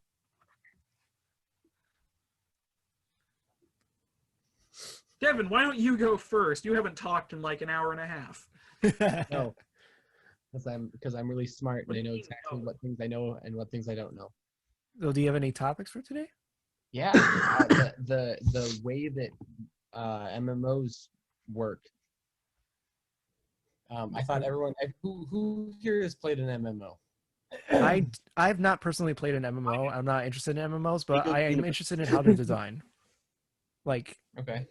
I'm not It's interested like in playing any MMO, but I am interested in like how they work and all that. Okay. You would have probably Mhm. liked Lego Universe Probably. if you had played it when it was out. But no, It's I the no, only MMO. no MMO has ever interested me. They all just look disgusting to play. But it's just Lego- that like I'm interested Lego- on how they're designed because like I do want to Yeah, know look like at Lego why it's Universe. appealing. Just look at the footage and stuff, because Alright, that's alright. all Lego that's left. Universe was a badly designed MMO and it was amazing Yeah, because it didn't take that long to play and have a lot of fun. And it Oh, wasn't I remember grindy. that. I remember that. Yeah. I remember seeing ads for that. Yeah. Oh yeah. It was so not grindy that everyone got max gear really quickly. All the grindy people got best gear. and people are trying to start the servers back up because Lego shut it down. I mean, I'm not surprised. That was how old? What? I don't know. So It was a many years really ago. popular Oh game. my gosh, that was like 10 years ago. oh Long time oh ago. my gosh. That's when I was still getting Lego magazines. Jeez. I was like, what? Yeah. 8? They were losing money from their police force. They made a police force. There's a whole video about this, but basically, because Lego's a kid-friendly game, they had to deal with the kid-friendly content aiming policy and stuff, and so they had to make sure that their game didn't have things in it that were not child-friendly, and people were building non-child-friendly things in the game, and so they had a content police to make sure that those things were actually makes sense. were not in the game because they're still technically in the game and being supported. Yeah. Yeah, yeah, that's a very interesting thing. I'll have to look into that later. Anyway, Sad. Go on. On top of it. Yeah. So they had to shut it down. They were. They didn't have the. They weren't making the money to stay on top. Well, yeah. And Lego Universe wasn't a predatory in terms of the economy. It wasn't very predatory, which was really good. Like, I don't even remember how you're supposed to have made. I thought it was a great game. It was amazing. You should look at the gameplay footage of it. I just The looked at graphics some- were good. Yeah, I can see that, especially for the time. Like I remember being interested in it when I was younger, but it's just that like I don't think I had a computer at that time. Just so you So know, then, Lego's never bringing it back because they just made a much more profitable new Lego system game thing where you buy products to make your characters in the game. Yeah. And it's oh You're talking boy. about Lego Universe or something? Lego Dimensions Dimension. again? Lego, I think it's like Lego World or something. It's Lego Dimensions. Lego That Dimensions. Lego Dimensions died. Oh, it did? Yeah, that died like 3 years ago. It Did? failed. It flopped. For a while. Wow, I'm out of the loop. I thought somebody Yeah, was- Lego Worlds and Lego Worlds. They were trying to attempt Lego to do Dimensions- Minecraft, but Lego it didn't really Dimensions, work well. Huh. Like Lego Dimensions flopped. Like the only game in that kind of thing where you buy toys and then like bring them into real life that really succeeded was Starlink. But I think even that barely made its money back. Okay, never mind. Starlink is like I own Starlink. I don't have the figures that you put into the game, but like playing that game like is genuinely just a lot of fun. But Lego, Yeah, Starlink's interesting. yeah, Starlink is like a legitimately fun game without buying. Like you don't need to buy anything. Where Lego Dimensions, you have to like. I think you literally have to buy some certain characters to progress the game, Yeah. and it was just Lego games again, which everyone has basically played. Now Lego games are advancing in design, and I'm really interested to see where they go Well, that's cool. because I unironically play Lego games. If you want to see Lego like games are good. yeah, if you want to see like a very unique one, the Lego Ninjago movie video game is actually like it's not open world with like levels anymore. Each level is its own like linear path, but it's in a fully 3D space where you can explore the levels like entirely. It's like a very different experience, and they also have like put more emphasis on the combat as well. Don't play Lego Movie 2 the game though. That's literally just Lego World engine used to make levels, and it's really bad. Okay. Yeah. Lego Universe was good. Lego Universe had pretty good combat too. Interesting. I'll have to yeah. look into it. But I wish it was still around. the key thing with the MMO thing is that in an MMO, Okay. one So, What? Max, what? I literally just now played through all of Shinshu Field as fast as I could. I went to all the red dots, and I read one sign. Okay, there's no red dots on mine. There was no red dots. You look after Isun says, "Let's look around." Yeah. You click Games that guys. button. There are little red circles telling you where to go. There's no And red after circles on mine when I I play. read one sign. You guys are playing different games, Aaron. Max, your game's been hacked. You confirmed it. Maybe the Japan version is just weird, but people say that it is. But I've heard that the Japan version is the same thing. I don't Okay. know. Don't know what to tell you. So I went to all of the locations. All of the red circles disappeared, and Isun has just told me maybe it's time we checked in on Sakia back in Kamiki Village, which is the indication that we go back. It took me 6 hours to get that dialogue. I did it in like 5 minutes. So the big thing with the mechanics is that when people upgrade to new gear, they have to do something with their old gear. Okay, cool. And now It is cool. I'm sorry. I'm sorry for interrupting you, but it was just ridiculous. And so the question is, what if you're designing a game, what do you want them to do? Do you want them to sell it off to another player? Should they have the option to just like sell it back into the system? Both? I don't know. Mm-hmm. Yeah. I'm just curious. Like if I get up to high tier gear and I have a bunch of lower tier gear, Yeah, do you want to is it sell that to other beneficial- players, or do you want to? Yeah, is it beneficial to allow me to do that? Yeah. And then what measures do you have in place so that I can't just be like, I got a bunch of minor, like lower tier gear, and now I'm just gonna give it to all my friends so they don't have to play through the middle game. Mm. One system is that you could like lock it. So like in order to wear the better gear, you have to have higher stats, and you get stats by just playing longer. But that's kind of dumb because one of the things that makes people enjoy having friends in the game is that they can get better gear. And so maybe you could like lock some of the high tier stuff, but like allow them to still gain something. Yeah, but you just don't sell them off. Yeah. Those mechanics are all in gacha. Oh, really? Yeah, gacha. I think what gacha is that it's the mechanics of an MMO, but it's just a single player game. Wow. Where you can get items, and then you can lock certain items, like certain weapons or pieces of armor that you want to keep, and then, but in order to upgrade them, you can turn your lesser items into like materials to upgrade the bigger stuff. So, okay. Yeah, that's another system where you discourage people trading. Mm-hmm. Because you just allow everyone to turn all their resources into resources. Yeah, because that makes more sense for an MMO. But yeah.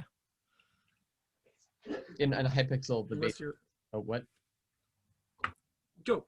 Okay, on Hypixel, the basic system is you can sell gear back into a shop, but it gives you like 100 gold. Whereas if you sell it at an auction, people will want it, and so you might get 1,000 gold for it. And the reason there isn't just a ton of this stuff is because it's pretty rare, no matter who you are. It's rare, and so there isn't just like someone going around. I'm gonna farm this for money. Just to clarify, this is all in-game currency, correct? This is all in-game currency, and this is the best part about Hypixel MMO. You can't buy their currency legally. Nice. They don't sell it. It is good. That is a good system. And they crack that. They are really, really good at cracking down on people who sell and buy currency with real money. Good.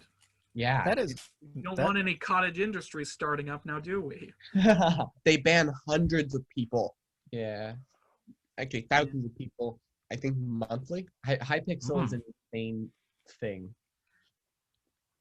They have hundreds of thousands of players.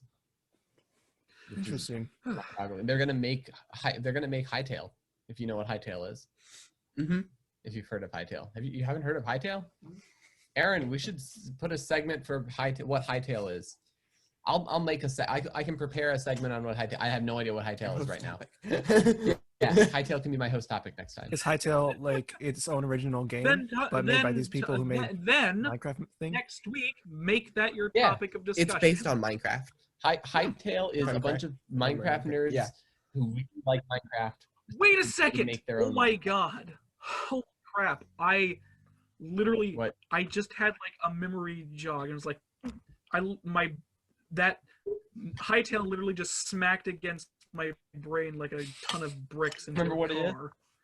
Like, I literally just remembered what Hightail was, and yes, it is.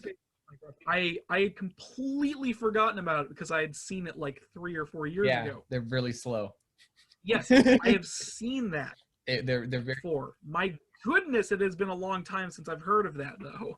I mean, if they're still working Yes. on Hypixel, they're still making Hypixel, right? Like they're But like, it has a different graphic. It has different graphic and art style to a various degree, and it's more RPG focused. I think it has more of a focus than Minecraft does in terms of what it's trying to do.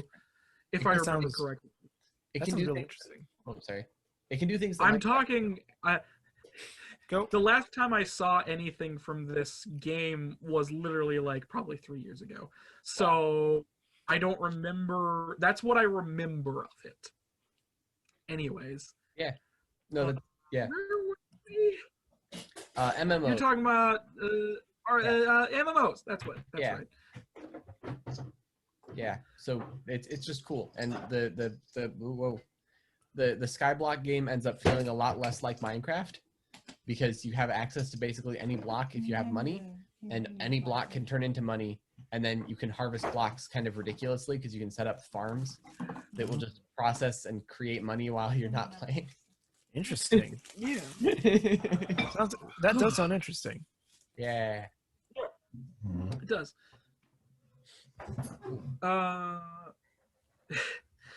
It's kind of fun. It's very much like an RPG, like a grindy RPG mixed with a farming game mixed Monster. with the ability to play Minecraft. No, never. In all of those games. And I like it. And I finally figured out how to cheat the system and get a sword that I could actually use. Because they have all these swords are locked behind getting achievements. And so you have to get past this or that dungeon in order to use the sword. But I can't figure out where that dungeon is.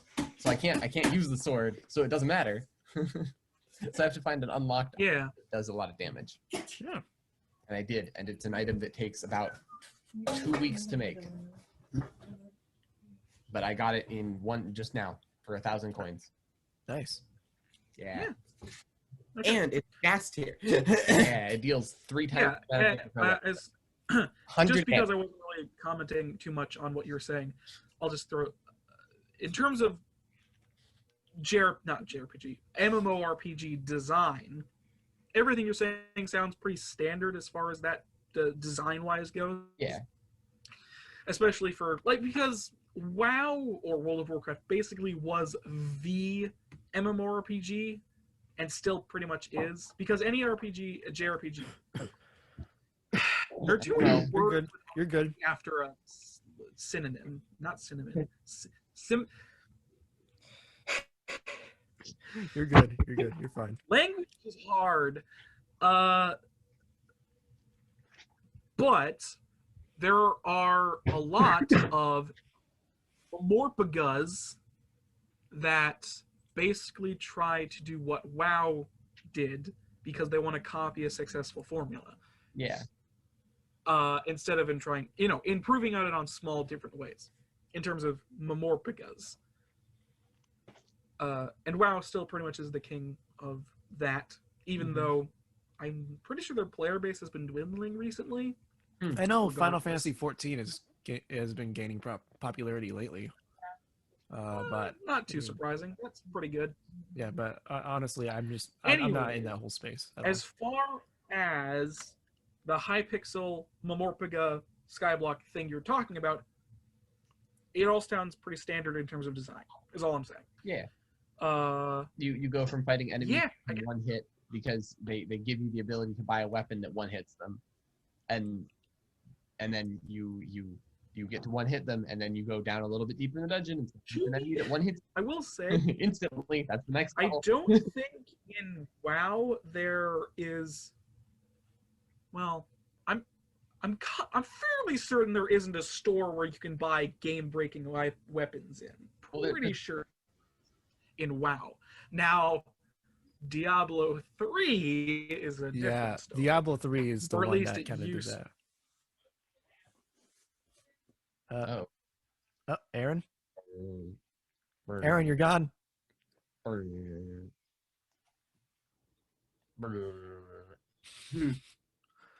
Aaron. He's just frozen. Aaron! Hey, Matt. There you are. Oh, we're back. Now you blipped out for a minute. Okay, where was you were about to talk about Diablo 3.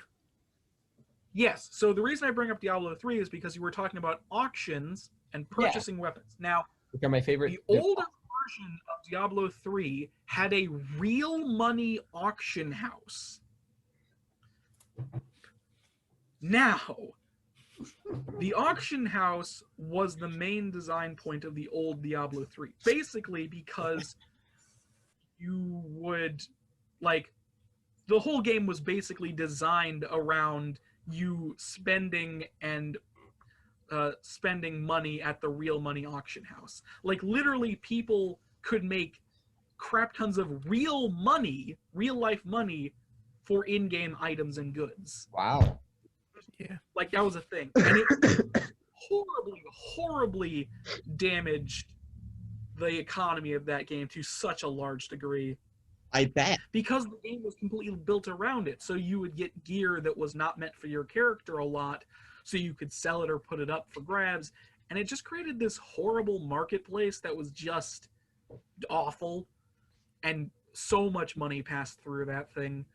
That doesn't. Eventually, it was patched out of the game, and the entire game was then rebalanced because the game was built around a real money auction house. So And then a lot Diablo of people 3 got mad. has the real money auction house and is just a standard Diablo game, but I think it's worth noting. Yeah. Especially considering that in the auction house that you're referring to, no real money is being transferred. Yeah. Yeah. And the best, the best. That's, Oh. anyways, that's all I have to say about Mamorpicas, Okay. because apparently I can't speak anymore. The best part is that there's like a real economy in there, where everyone has a limited number of minion slots, and so everyone can infinity farm things if you just spend time infinity farming something. Yeah. Using your minions, they just passively farm stuff for you. Mm-hmm. But the more of the whatever resource it is that you're collecting, so like the more clay you collect, the cheaper clay gets because the more you're selling. Yeah. And it's cool. And so there's actually like a system in the game that tracks that with like a giant AI or something. I don't know. Yeah. So like a big blob that you just pour stuff into, and then the price goes down. People take stuff out, the price goes up. Yeah. So cool. And Devin's addicted to it. I'm not Yeah, addicted to it. I enjoy playing it. I want to find out. I want to find out what the next bosses are. I want to find out what you can, what it's You've like. been playing on it for like 2 or 3 days straight. Yeah, I don't really have anything else to do. You could be doing a lot of things. I could be doing a lot of Like other things. editing. I could be editing stuff. I don't Yeah. Playing on the same- Slime Well, Rancher does something similar with this economy, because Slime Rancher is a single player game, but like you can sell different types of slimes and stuff like that. I had So seen yeah, so like because there's like different types of slimes, like some of them are worth more, some of them are worth less. But the more of the plorts that you sell from the slimes, like because there's different kinds. Like if you sell a whole bunch of the fire plort, then eventually the fire plort is gonna go down in price in value, while all the other ones are still high up. And so like so it becomes like the more often you sell it, the less worth it has. normal. No, we're not. Normal Minecraft even does that with like villager trading. Yeah, which is cool. Yeah. We were talking about Monster Hunter Rise, right? A long time. No, we were talking about MMORPGs No, because that's we've his. we've moved past that. We're on host topics. We did? Slime Rancher. Okay, we moved to host topics? Yeah. Right. Yeah. Cool. So, Devin, is that all you have to say? I guess so. I mean, you guys had some stuff to say about MMO architect or MMO design a while ago. But I don't really have anything. I've said my piece on Mamorpicas now. I'm done. The only reason I'm asking is because We're taking Max a while. has a host topic. Awesome. I assume. Wait, Max, do you have a host topic? It ties into the news, so we can wait till last. Okay. Yeah. All I have. What was your host topic? Okay. I want to talk What is about your host the winner of the Oh, Game right, Awards. the gaming. That's Last Right. of Us 2, right? So No. You want to talk about Last of Us 2? Did that? Yeah, but we can wait on that. It won the Game Awards, though, right? Yeah, Yeah. Okay. it kind of dominated them. Yeah, of course. Yeah. When you make a 9-hour, or what is it, 9-hour game, 18-hour? It's a game? 20-hour game. 20-hour. Okay. I know Yeah. No Man's Sky was on there somehow. In ongoing. Yeah, because it's been updated and stuff, which interesting. Anyway, Matthew, do you have a topic today? With graphics and a followable story. No. People. Matthew doesn't have a topic. Oh, okay. So my turn then. I don't think. Matthew? No. You don't have a topic. But like Devin, just to clarify. Yeah. Are you I'm done? Yep. All right then. Yeah. Yeah, Matthew, Max. Okay, so if we're gonna talk about the Game Awards later, but The Last of Us Part 2 We're won. gonna go through them, but Yeah. The Last of Us Part 2 won a crap ton of them. Let's see. Yeah, I did look at it. But Best and it like did be, win like quite a few. including best Really? direction, narrative, What did I action, adventure game, speak? audio design, and performance. and also it won what was it called? It was like accessibility. Yeah, it won accessibility as well. I mean, The Last of Us Part 2 is the only new game I've played this year. I did just get access to Hades, and I have played a little bit of Animal Crossing New Horizons. But as far as games that came out this year, Last of Us Part 2 was the only one like I've played and completed. And while I personally enjoyed the game for a lot of what it has, when I critically think about it, I don't think it deserves Game of the Year, or even like some of the other awards it got. I mean, I haven't played a lot of the other games, but like I think Hades deserves a bit more love, and I'm not. And then like performance-wise, I wouldn't say. Well, maybe. Performance-wise? Yeah, I'm trying to think. I don't know. Maybe the one award I can the only awards I would really give it would be accessibility and innovation in accessibility, and then maybe narrative. But I don't think I would have called it Game of the Year because there was a lot of things with its narrative that were different, but it's how can I explain this? The Last of Us Part 2 It was bad. No, it wasn't bad. I thoroughly loved the game, and I think it to me it's a very personal experience. But I don't think it qualifies as a game because what a game is that it's the fundamentals of what a game is that it's a fun experience that you do. No. Like a game doesn't have to be fun for Okay, it's an enjoyable experience usually, but with mechanics that allow the player to progress and beat the bosses and win the game. The Last of Us Part 2, there's no boss at the end. There's no it doesn't need to be. There's no feeling of enjoyment because the whole game you're going around killing people, and what the game is trying to do is like what the game is doing is that it's showing you are killing these people, and it's making you face the reality of that. Sorry, I laughed. I get it. No, the thing is, it reminded me of this funny thing I remember, because like whenever you kill somebody, another person generally says like their name, like man, all of these people really have names attached to them, and everybody seems to just say, oh no, there he goes, pretty much. Well, I mean, when I played the game, that didn't happen too often. I just think it's funny is all. Yeah, I think if I went into the game not knowing about that mechanic, it's just like, I think would have affected me more. But no, it's like just funny that every character seems to have a name and is worth some other guy shouting no at them. Yeah, I mean, it's like in JoJo Part 1, where 4 minor characters are introduced, all with names, and then they're killed instantly.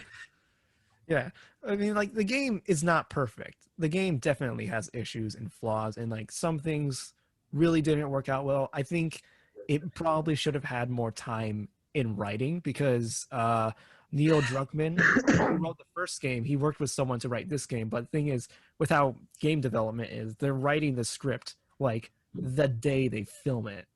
And so there was a lot of things that I feel like could have done better with more preparation and time. But and then there's the whole thing with like grinding and stuff like that, like before it released. There was a lot of things that I enjoyed. Like as an experience for the game, I enjoyed it, but it's not a game I can say is worthy of being called a game because it's a game. it's a game that doesn't feel like a game because when you're done, it's like watching Infinity War for the first time. Where like you know how like after you finish Infinity War, like all you do is like stare at a wall for an hour and just be like, well, that was an experience unlike any other. It was basically that because after I finished the game, I played through the game in a week with like almost no sleep because I was just so invested. When I was done, I like sat down and just like couldn't think about anything but the game for like a week. And I was just like, this happened. I think that This might was be an experience. why it got Game of the Year is just because it's the biggest. Yeah, because I mean, it is innovative in that way. What if the game haunts you? I'm not sure if I would. But I just don't know if it qualifies innovative. as a game. That's what I struggle with because I can easily say It's a I love video this game, game. but I don't It's think I can. very much a video game. Yeah, but the thing is, like, my personal experience is that I enjoyed it because I respected a lot of the decisions they made. But I don't know if I can even recommend this game to people because it's not a game that like I would. Because like if I make like the first Last of Us game, I can say, hey, I can easily tell all of you play the first Last of Us. It's a great experience. Whereas second Last of Us game, I'm just like, I don't know.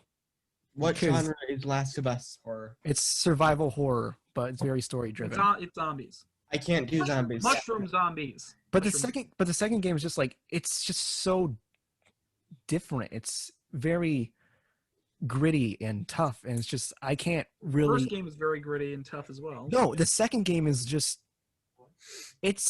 doesn't feel like a game to me. It just feels because it feels more like a movie, but you're in it, and it just doesn't.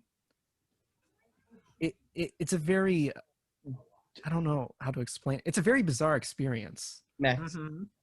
Yeah. It actually does sound like a very well done game.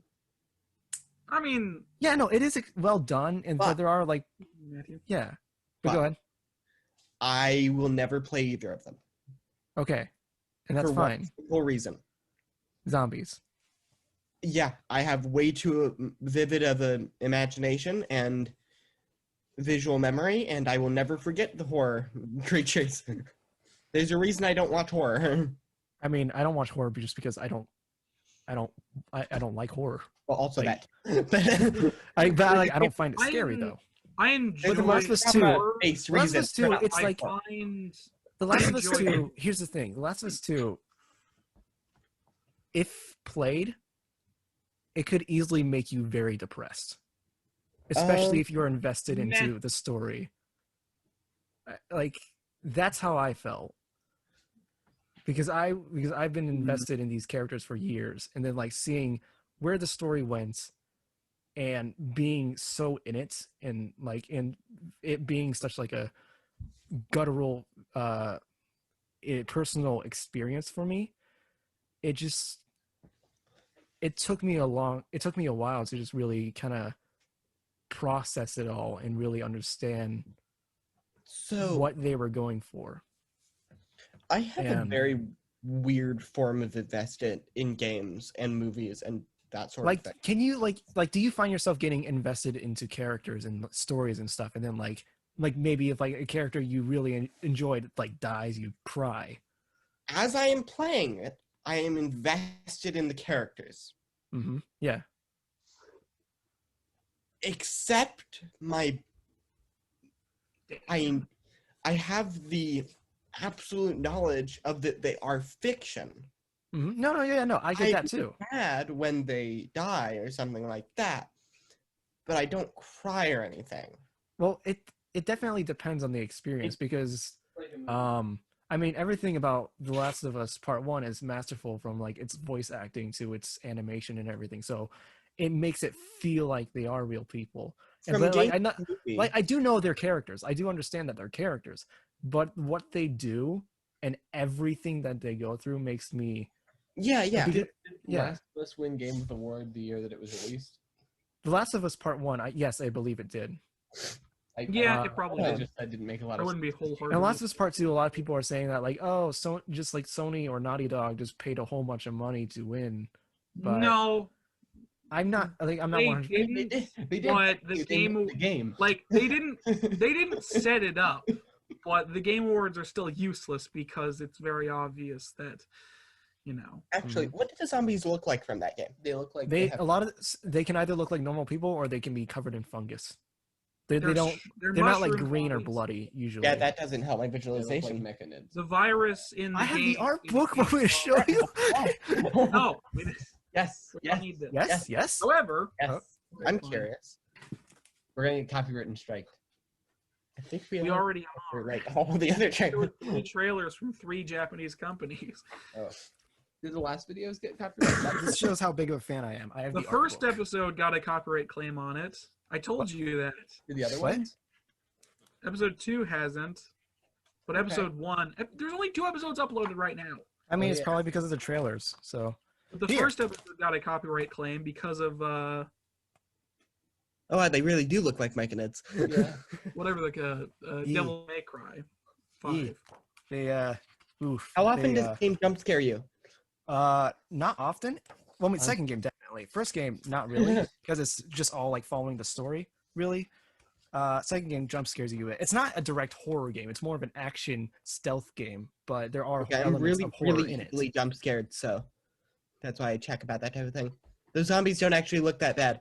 No, they don't. It's like yeah, really. but then it's all like disturbing all, zombies. but then there's a lot of like auditory cues as well because like some of them are called clickers, so they use echolocation. They just go. Oh, Mhm. oh, and right. then- Something and you else have to be- about my gaming experience. When I'm playing a game, I get so immersed into the game that every Mm-hmm. sound makes me jump if it's a horror-ish game. That's, yeah. I've never I played get a that. horror game, though. I So get it. I even get if it's it. not a horror game and there are subtle sounds, I go, Yeah, no, I get that. because I'm It's so like unnerved. Even in it's- Minecraft. Technically, a horror game, but it's more of an adventure game with. Yeah. What? Yeah. But, I don't know. Last of Us Part 2 is just like it. I can't. Maybe it does deserve game of What are the, its game of the systems? year. Maybe because it's such a bizarre and different experience. It deserves that, and it's because of its innovation. Maybe I but would be interested in playing them. I mean, I just don't know how to feel. Part of me feels like it doesn't deserve it because there's other games that like Ghost of Tsushima and Hades that people love and like those games actually do look really amazing from what I've seen. I just haven't personally played them. well, The Last of Us Part 2 is just it's such a different experience from anything I've had. It's like I made the comparison to like watching Infinity War, but even Infinity War, like that's just I don't think it's like I think Infinity War like is almost meaningless in the conversation. Like it doesn't like this game can traumatize you. It it can really. I highly doubt that.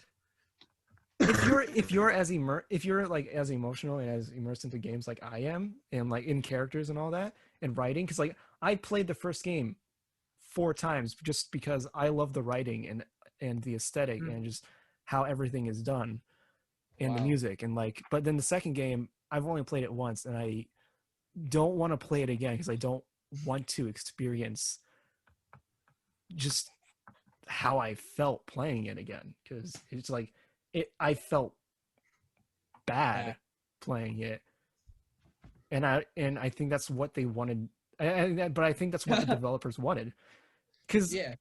yeah Yeah. because the whole point of the game is hatred and like because the first game was all about love and like finding love and like realizing what love is and how there's different forms of love and the second and like finding hope second game is all about hatred and how far hatred and how far you can go if you're filled with hate and how hatred warps your perception of reality to the point where if you just keep getting pulled by hatred you'll end with nothing.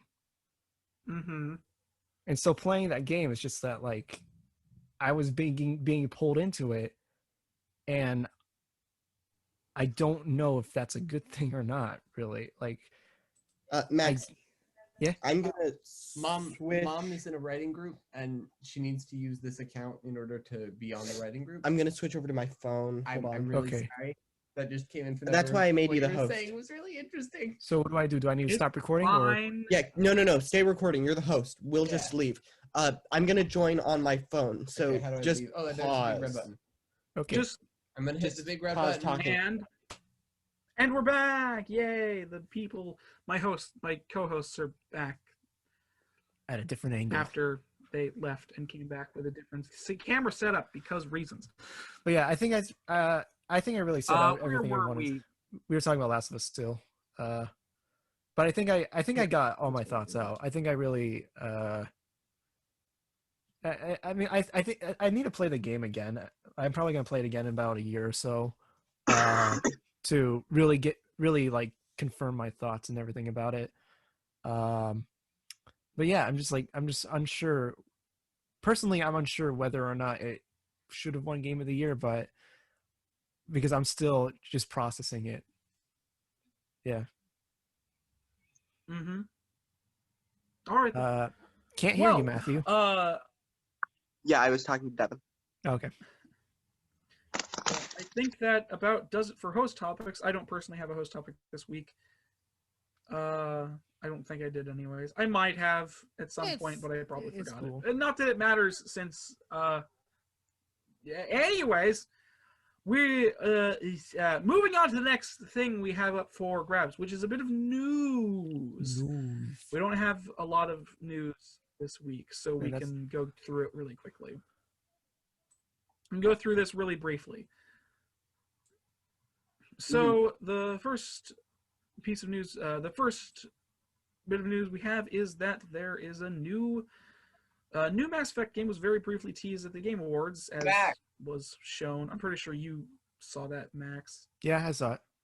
I mean, I didn't watch the Game Awards, but yeah, I saw this. The new Mass Effect game was very briefly shown in a teaser that is just a long tracking shot of galaxies leading down to... Hey, 1 second, guys. What? The meeting might suddenly end in just a second. Oh. Why? So Max, do you know how to start a meeting back up? No. What? Why? Because Mom needs to start her meeting, but apparently she needs to end the meeting that we are in, possibly, because it's originally created by Mom's account. Oh. We're fucking back. Well, I shouldn't say we're back, since as far as editing is concerned, nothing happened. Oh, did you make sure that it's all recording different audio tracks? It should be. I mean, double check that. Yes, it is. All right, we're back. Okay. That was obnoxious. We've lost one of our hosts because he's a fucking idiot. Now, as I was saying, or as we were saying, a new Mass Effect game was teased during the Game Awards. And the teaser is basically just a tracking shot of a bunch of galaxies leading down to an alien woman picking something up. Yep.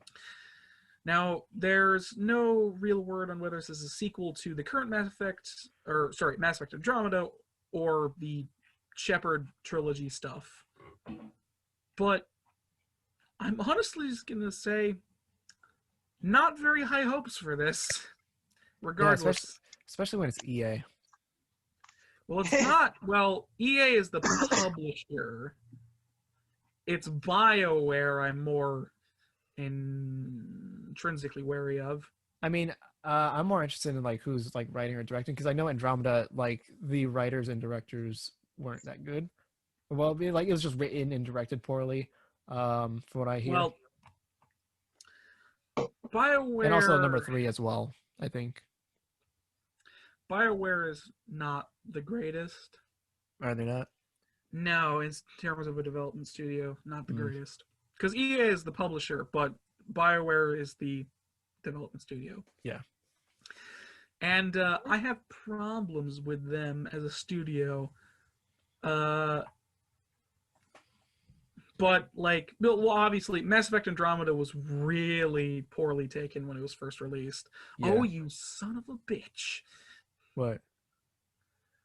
There's a 40-minute time limit on this meeting. It's fine. I mean, we're almost done. We're just going through the news. Sure, whatever. You know what? It doesn't matter. Anyways,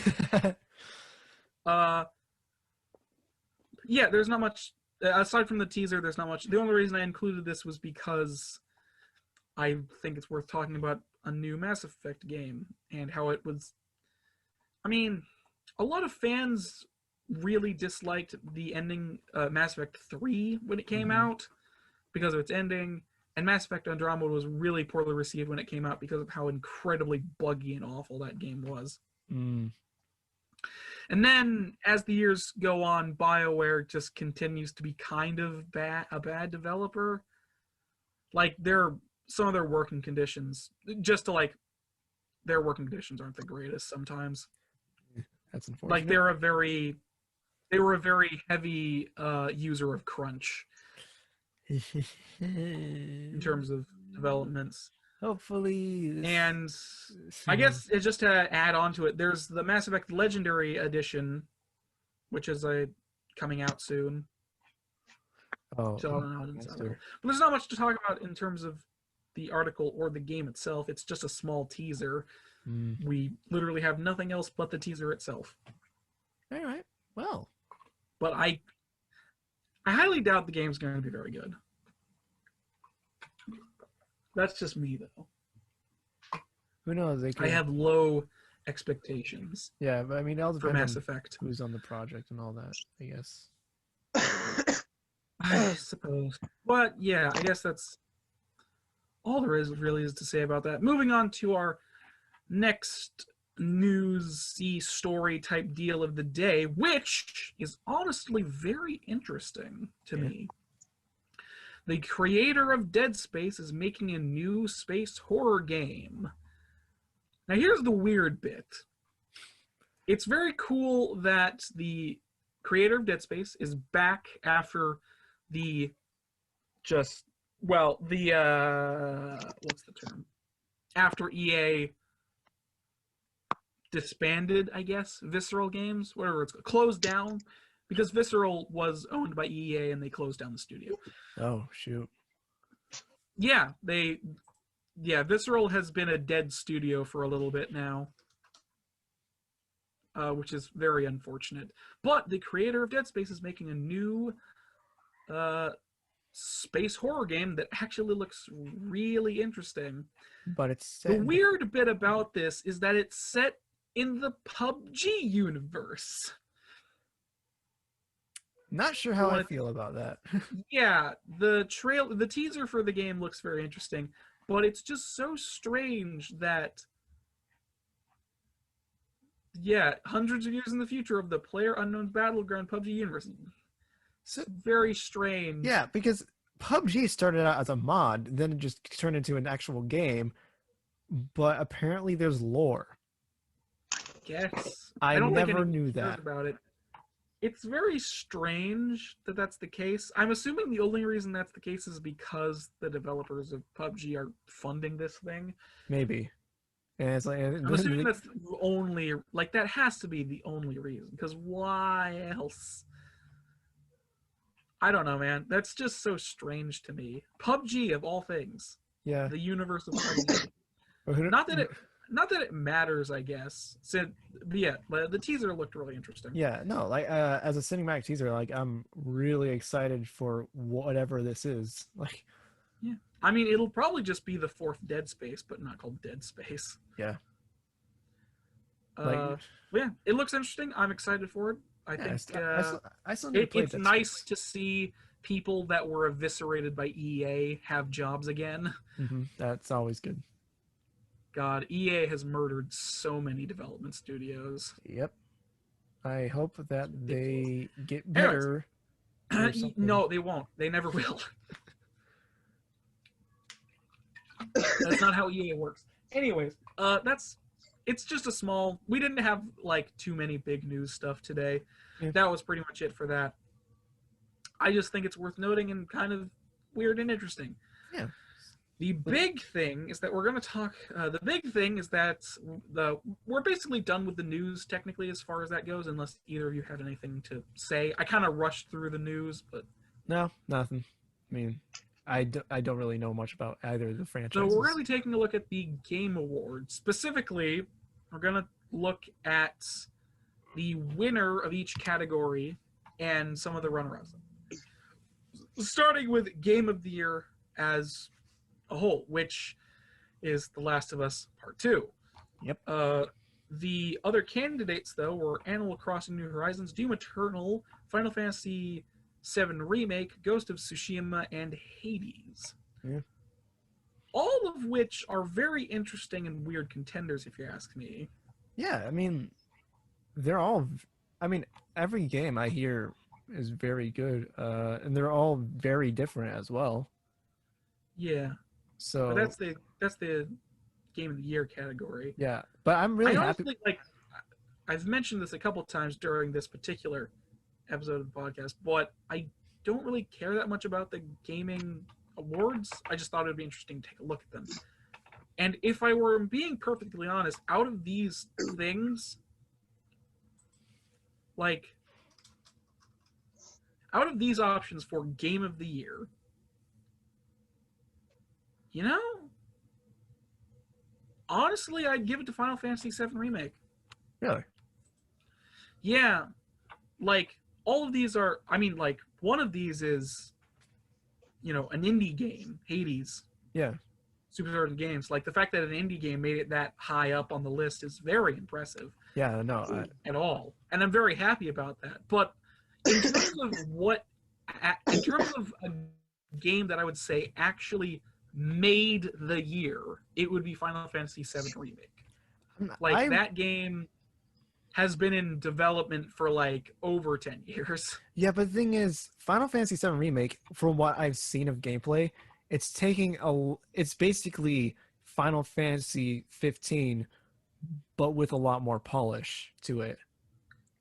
So I mean, yes, it's they not use very... the active battle. Sorry, they use the combat system.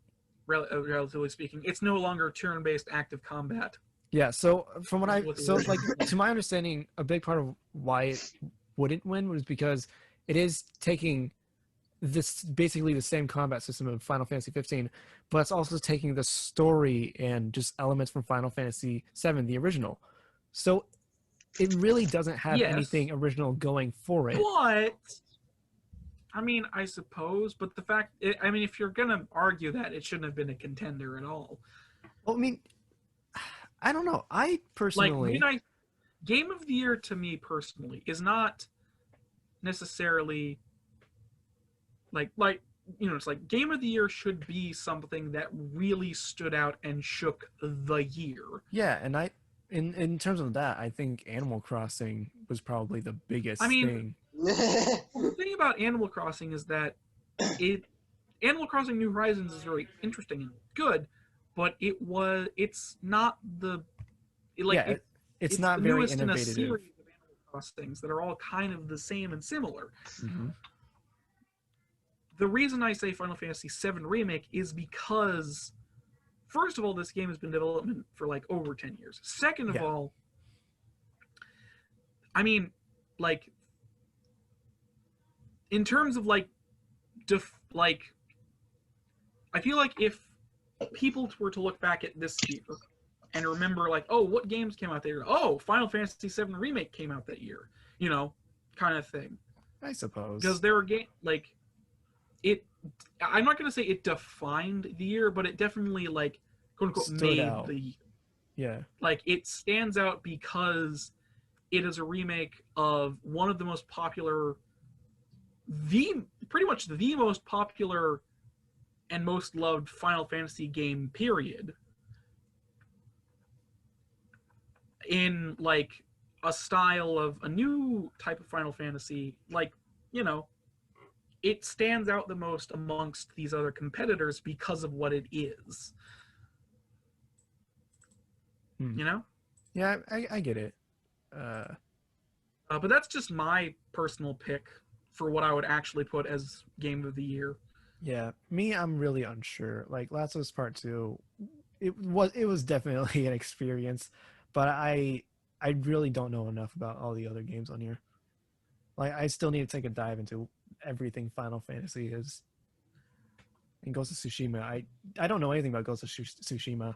I've hardly seen anything for it, but people say it's really good.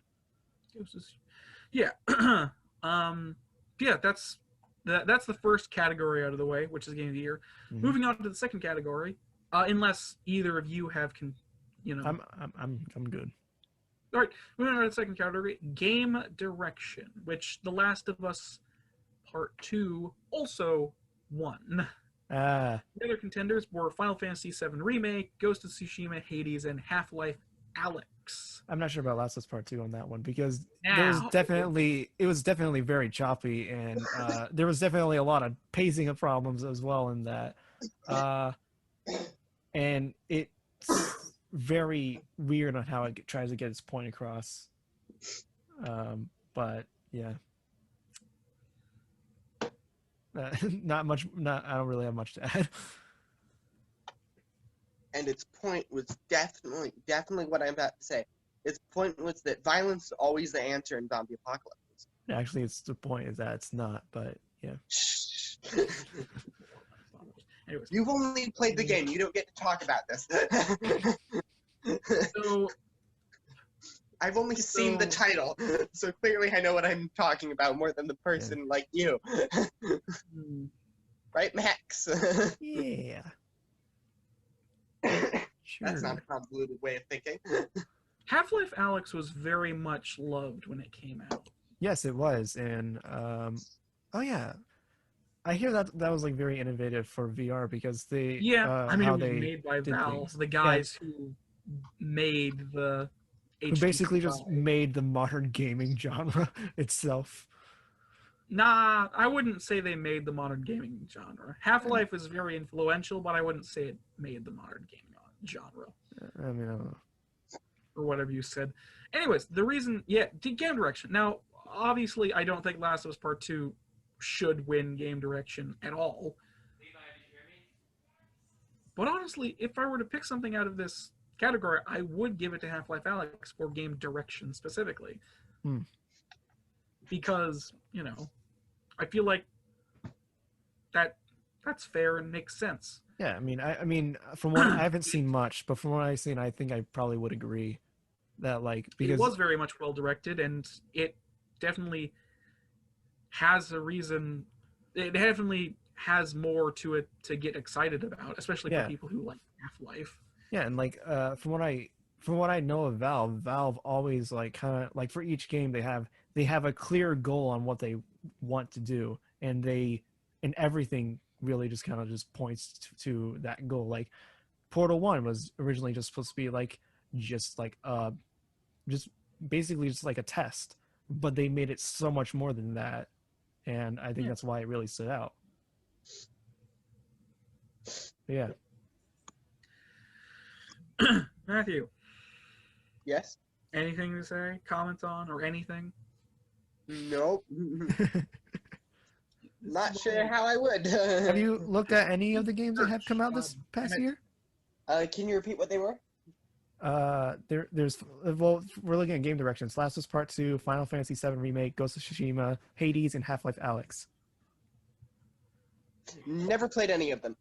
Well, I mean, yeah, but are any that you've been interested in already? Nope. Okay. And I've only heard of 3 of them. All right. That's it for game direction, I suppose. I haven't even played Animal Crossing. There are a lot more.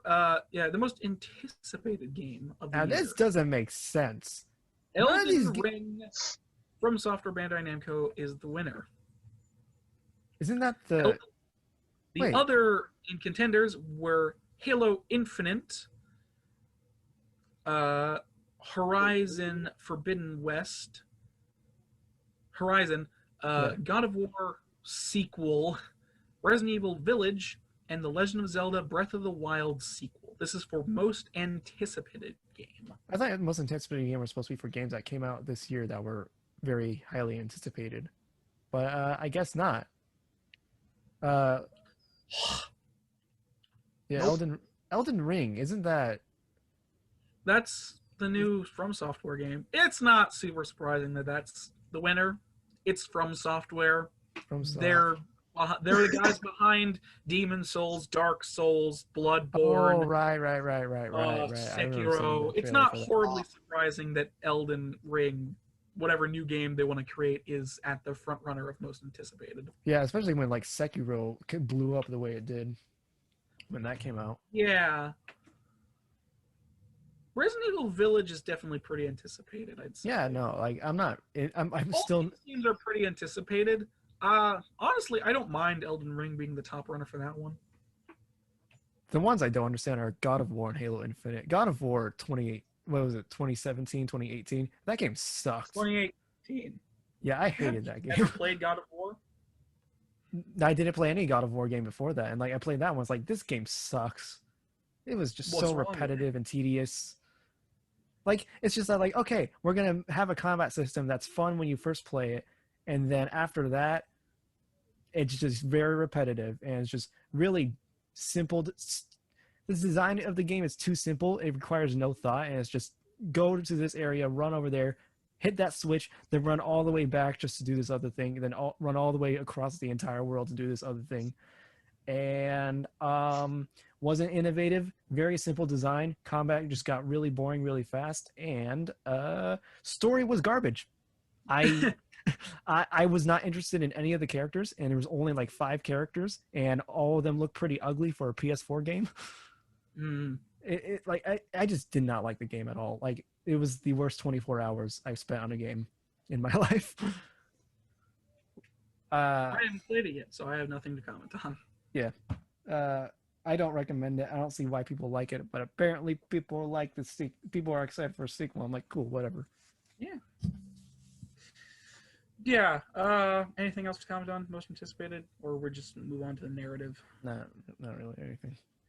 Let's move on to narrative, which The Last of Us Part 2 won. It shouldn't have. Yay. The other contenders were 13 Sentinels, Final Fantasy VII Remake, Ghost of Tsushima, and Hades. Now here, Final Fantasy VII shouldn't have been a contender because, narratively speaking, it literally is just Final Fantasy VII. Yeah, which is So what, it shouldn't 20 have years been a old now? contender, period, in a narrative from a narrative standpoint. Yeah, that's a 20-year-old game, so like. So narratively speaking, Final Fantasy VII shouldn't have been a contender here. The reason I give it I've already explained why I gave it in the year. Now, I don't know what the narratives of these other games are, unfortunately. Yeah, but I wouldn't give it The Last of Us Part 2. What was that? I wouldn't give narrative to Last of Us Part 2. And I don't personally know what the narratives are of these other games. Yeah, same here. Last of Us Part 2 was very interesting in how it did its narrative, but I don't think I would have given it narrative. Like, I respect everything, and like I really like Neil Druckmann's writing, but it's just I don't think I would have given it best narrative. But Ghost of Tsushima and Hades, I hear are good. Hades, I don't know. So just because I want to throw indies some bones, I'll give narrative to Hades because I don't know how many other times I'll give him anything. I haven't played Hades personally, but I assume it has a good narrative, so I will give it. Not that it matters very much. I just got it. Like my brother got the Steam code for it, so I just got. Really? So I just need to download it and play it at some point. Yeah. So, yeah. That's it for narrative, I guess, unless anybody else has anything to say. No. Art direction. Ghost of Tsushima was the winner of art direction. The other contenders were Final Fantasy VII Remake, Hades, Ori and the Will of the Wisps, and The Last of Us Part 2. Now, I'm not sure. This one I don't really have much of an opinion on. So, yeah, Ghost of Tsushima does look very nice, and it definitely does have good art direction, but I don't know. I would give it to Ori and the Will of the Wisp. Ori looks very nice and is very stylized. I think I might. I mean, I considering I don't know anything about Ghost of Tsushima or Ori. I've only seen like little snippets. I think I might give it to Hades because the aesthetic of Hades I think is really nice, and like I think really conveys like the mood really well. But yeah. So I'm just gonna say we've been going a little too long. We we've had too many sidetracks. Yeah. Okay. Let's speed run. Earlier than they were. So we're just gonna speed run through these for the rest of them and not go into super deep details. So Yeah. Okay. for score on music, Final Fantasy 13 Remake was the winner. The other contenders were Doom Eternal, Hades, Ori and the Will of the Wisps, and The Last of Us Part 2. Yeah. I don't have too much of a problem with that, so we'll move on. Yeah. Same here. Audio design, The Last of Us Part 2 was the winner. The runners-up were Doom Eternal, Half-Life Alyx, Ghost of Tsushima, and Resident Evil 3. I'm surprised that Last of Us Part 2 won over Half-Life Alyx, considering that's a VR game. But okay. Yeah, Doom Eternal. Doom always has good sound design. Doom Eternal definitely should have won. Anyways, performance. Laura Bailey as Abby from The Last of Us Part 2 probably shouldn't have won. Ashley Johnson as Ellie from The Last of Us Part 2 was also on the list. Why were there two from the same game? I don't know. Duseki Tsuji, Jin from Ghost of Tsushima, Logan Cunningham from Hades, Najee Jerem, Miles Morales, Marvel Spider-Man. Now, I haven't played Miles Morales, Marvel Spider-Man, but from what I've seen, the voice acting seems to be pretty good. I can't really comment on the top two because of this two. I like Laura Bailey to some degree, but I don't know if I'm not sure if I would given that the win. Anyways. I don't know. Laura Bailey definitely did something very different, outside of everything she's done before in this one. But yeah, other than that, I think it's just because how much the actors went through when performing for Last of Us, because if you I've heard some behind the scenes stories, and it's just that's very rough with what they had to go through. But then also, come on. Yeah, but not really much. I don't really have any disagreements with this. I think it's all fine. I don't particularly have any, but I probably would have put Miles Morales higher on the list. Moving on to Games of Impact. The winner was Tell Me Why, a game I've genuinely never heard of, but looks kind of interesting. The runners-up was If Found, Kentucky Route Zero, TV Edition, Spiritfarer, and Through the Darkest of Times. I've never heard of literally any of these games, so we'll move on. Spiritfarer looks good. Going on. Ongoing game. No Man's Sky was the winner. Apex Legends was the runner-up, as well as Destiny 2, Call of Duty Warzone, and Fortnite. You know what? I'm completely fine with that. Moving on. Yeah. Indie games. Hades was the winner. Carrion came... the runner-up were Carrion, Fall Guys, Ultimate Knockout, Spelunky 2, and Spiritfarer. No, good enough, I guess. There. I don't know. I haven't played any of these games, and I'm not going to play Spiritfarer. It's just it's $40. Yeah. Hades winning is fine. Debut indie games. Phasmophobia won. Runners-up were Carrion, Mortal Shell, Raji, and Ancient Epic, and Roki. Phasmophobia is a weird one to put on a Game Awards list, me personally, since it's pretty janky. But as far as a debut indie game it did do very well, so I guess that's fine. Yeah, Raji looks good. I haven't played it myself yet. I have it, but I haven't played it. It's going to be one of those games, but it does look interesting, so we'll move on. Mobile games, Among Us. And honestly, I'm completely fine with that. It's the only game that's an actual game. Let's move on. Wait, there's also Genshin Impact, which is also good, but who cares? It's gotcha. Honestly, I'm fine with Among Us being there. The runners were Call of Duty Mobile, Genshin Impact, Legends of Runeterra, and Pokemon Cafe Mix, which is just a puzzle. Which is just a match 3 puzzle game. Yep. Community support, Fall Guys Ultimate Knockout was the winner. The runners-up were Apex Legends, Destiny 2, Fortnite, No Man's Sky, and Valorant. I've never heard of Valorant. That's a newer... I've never been a part of any of these communities, so I don't know what the community support is like. I'm fine with it being Fall Guys. I don't care. Yep. VR/AR games. Half-Life Alyx was the winner.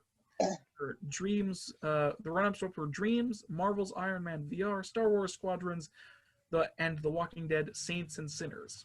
I'm not surprised that Half-Life Alyx won. Honestly, yeah, that's fair. I'm fine with that being the case. Yeah. It's Valve. Moving on. Unless you have anything to say, I'm just going to keep going. Yep. What about you, Matthew? Is he even there? Okay. Type in if you have something to say. Innovation in accessibility. Last of Us Part 2 was the winner. The runners-up were Assassin's Creed Valhalla, Grounded, Hyperdot, and Watch Dogs Legion. Now, what exactly does innovation and no wait? Okay, so Last of Us Part 2, they added a whole bunch of Innovation and features. accessibility. Yeah, it was Last of Us Part 2. They had a whole lot of options for accessibility. So there were, for people who are like deaf or hard of hearing, they had like I think they might have had audio description, but they also just had like there was a lot of options for people who are deaf or hard of hearing or even had limited sight or like sight disabilities as well. So there was a lot that just made the game playable for those who normally wouldn't even be able to play games. Which that's yeah, actually pretty cool. Yeah, it is very cool, but I don't think I the didn't Last even was know Grounded had those options. But no, Grounded, Last of Us Part 2 was the one that had all these options. I don't think any of the other games but really like did. these other games were also considered Yeah, I don't know why. because they had these innovations in accessibility. I don't know. No, I Last of guess Us Part 2 is the only one that I think really like took the extra mile and just really did that. Did anyone else see that notification that just popped up? What happened? It just said, "Thank you for using Zoom. This meeting no longer has a time limit." Yeah, I know. I saw that. That was weird. Okay, then, I guess whatever. maybe it's Who because my cares? first time Moving doing a on Zoom call. to- Anyway, Unless moving on. either of you have anything else to say, we'll move on to the next thing. Yep. Action game. Hades was the winner. The runners-up were Doom Eternal, Half-Life Alyx, Neo 2, and Streets of Rage 4. I'm fine enough with that. Yeah, for me, it's from what I've seen, it's very much a cross between Hades and Doom Eternal. Like either one could have won. Yeah, I'm fine with that. Moving on to action/adventure game. The Last of Us Part 2 was the winner. The runners-up were Assassin's Creed Valhalla, Ghost of Tsushima, Marvel's Spider-Man, Miles Morales, Ori and the Will of the Wisps, and Star Wars Jedi Fallen Order. Last of Us Part action and adventure game, though. I don't think that Part 2 really. I feel like this category, I feel but like it Miles technically Morales, like Marvel's Spider-Man itself, was just a very good action adventure game. But Yeah. Miles Morales adds on top of that. That probably should have won. I think it's just because Miles Morales was a much shorter game as well, but I don't know. But also, Star Wars Jedi Fallen Order is a lot. I played that. That was fun. Yeah. Very Dark Souls Metroid Alright. game. I really enjoyed it. It was pretty easy. Yeah. All right. Moving on to RPG. Final Fantasy VII Remake was the winner. Runners-up were Genshin Impact, Persona 5, Royal, Wasteland 3, and Yakuza Like a Dragon. No complaints. I mean, this is an RPG category, and the RPG won. I don't have. And Persona 5 is also. I don't have a huge problem with that, honestly. Yeah, I mean, it makes sense for Persona 5 Royal not to win because that's basically just a remaster with added content for Persona 5. Genshin Impact is a gacha game, and that's really. I don't have any super problem with that. Moving on to fighting game. Mortal Kombat 11 Ultimate was the winner. The runners-up were Grand Blue Fantasy vs. Street Fighter V Champion Edition, One Punch Man, A Hero Nobody Knows, or Under Night in Birth, and Under Night in Birth Exalator. That's what it looks like. Japanese fighting games, love them. I'm not a fighting game person. I don't know much about fighting games, and I don't play fighting games very often. I know all of these franchises. I just haven't played any of these games. So I'm not a good judge of character, so I guess Mortal Kombat 11 is good enough. I guess. Move on to family game. Animal Crossing New Horizons was the winner. The runners-up were Crash Bandicoot 4, It's About Time, Fall Guys Ultimate Knockout, Mario Kart Live, Home Circuit, Minecraft Dungeons, and Paper Mario the Origami King. I'm fine with Animal Crossing winning family game. Yeah, same here. Crash Bandicoot 4 shouldn't have been a contender. It has too many adult jokes to be considered a family game. Also, it just has so much padding for 100%. Moving on to sim/strategy game. Microsoft Flight Simulator was the winner. The runners-up were Crusader Kings 3, Desperados 3, Gears Tactics, and XCOM Chimera Squad. There was a new XCOM game? I suppose.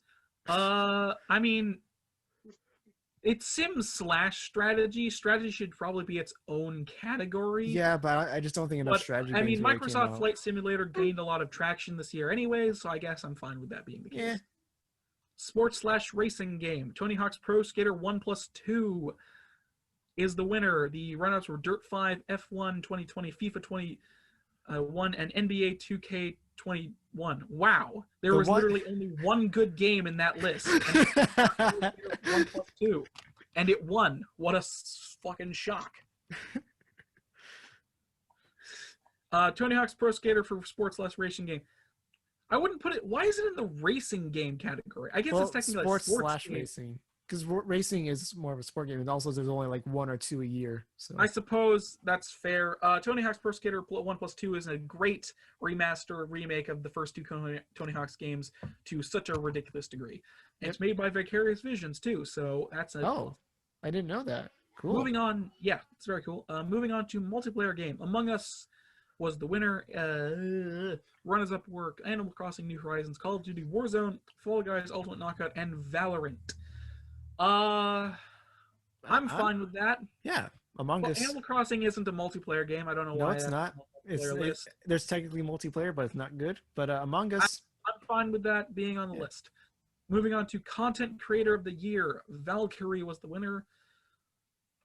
Content Creator of the Year? Yeah, Why apparently is they're this like, game- there's like Twitch streamers and YouTubers are both put together in the same category. So, I'm like, why? These are all YouTubers / none of these people I know. I've only heard of Alana Pierce, who used to be, I think she was like she was part of like a gaming news magazine, but now she's doing her own If I thing. could hit Control Alt Delete on this category, I would. Moving on. I would as well. Esports athletes. I don't know much about esports, so I'm just gonna skip that one as well. Everything is just esports after this. Esports coach, esport events, esports game. Okay, esports game. League of Legends was the winner. Run-ups for course. Call of Duty, Modern Warfare, Counter-Strike, Global Offensive, Fortnite, and Valorant. Sure, whatever. I don't care. I'm pretty sure all of and this is moving just all the way. The last 2 categories are esports host and esports team. I'll just quickly run down the winners for anybody that actually cares. For Content Creator of the Year, Valkyrie was the winner. For esports athlete, Heo Showmaker Sue was the winner. For esports coach, Danny Zoniak Sorensen was the winner. For esports event, League of Legends World Championship 2021. Esports game was League of Legends. League of Legends was the winner. Esports host, if Skolds Deporter was the winner, and esports team was G2 Esports was the winner. And that is the end of the Game Awards. Yay! Sorry that took so long. My throat is dying on the inside. And that is the end of the news. God. Okay, so we're out about 2 hours and 30 minutes or so. Hour and a half. 2 hours and a half. About 2.5 hours. Yeah. Roughly.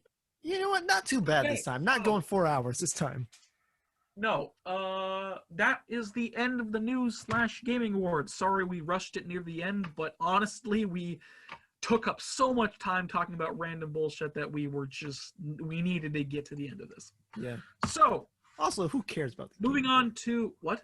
Who cares about the Game Awards anyway? Nobody does, which is why I wanted to cover it.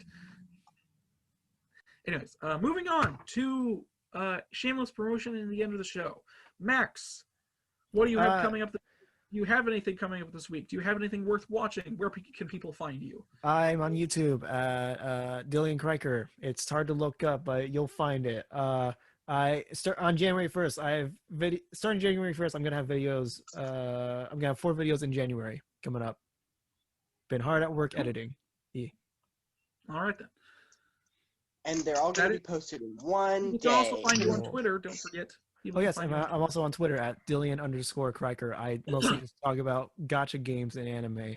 So that's that's all you're gonna get. Oh, and VTubers as well. Yeah. Subscribe. Matthew. Subscribe for your great content. Matthew, what do you have coming up this week? Where can people find you, and is any of it worth watching?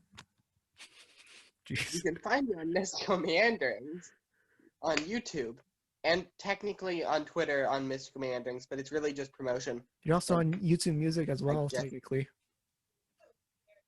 Oh yeah, I am. Wouldn't I be? I currently only post music, and that's what you can find there. I don't think I really have any upcoming videos that aren't music. And yes, all of the music is worth listening to. Listen to all of it, or else. I don't know what, but or else. Yes, that's a good way to get viewers. Yes. Threaten them. Threaten them with violence. Great way to get the viewers. Hopefully, I will be posting a Dungeons & Dragons session this week. Or, well, when this comes out, it's probably going to be like 5 weeks later.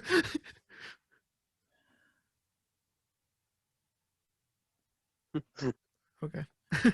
Well, and not necessarily. If parts 3 and 4 can get uploaded semi-soon, part 5 can be uploaded. Yeah. But yeah, I have posted a really, really bad joke on my Twitter that I have for some reason. Oh, let me find that. It's just Mr. Meanderings. I can say the Alright. joke real quick, right? Actually. No, I'm gonna find it for myself. Go ahead, keep going. Yeah, and is that all of what people? Yep. And you're going to be posting a D&D session that you and me and the other co-host that died off screen are a part of, and is. Yeah, he just fell into the lava pit of the MMO Hypixel. Yes, and also because he's not here, I'm not going to allow him to do anything in regards to shameless promoting his stuff because he decided to leave like a jackass. Is that it for you, Matthew? Yep, that's it for me. All right. As for me, I'm still only going to be, well, aside from being in that D&D campaign that he's posting to Mystical Meanderings, I'm going to only be on this channel in this podcast, and more episodes are going to come out hopefully soon. Sorry for the long wait. Oops, I guess. Within the next month and a half or so, some other videos besides podcasts are going to appear on the channel. So be excited for those, I guess. You can also find me on Twitter at Gaming the Discussion. The official Gaming the Discussion Twitter, where I post when the episodes go live. And that's it for now. Yeah. And that's it for shameless promotion, shameless self-promotion, all of the good words and good folk and all that goodness. Now move on. Sorry for talking a lot about Okami and stuff. Yeah, that was a tangent that needed to be nipped in the bud way earlier than it was. Because that took up so much time. Anyways, moving on. Thank you all so much for wasting your precious, precious time on us. You've only got so much of it, so I'm glad you decided to use some of it on us. Like, comment, and subscribe to this if you really feel like it. We're making quality content here. It is great quality content. We're very entertaining. Well, at least we entertain ourselves. Yeah. It's very entertaining. Yes.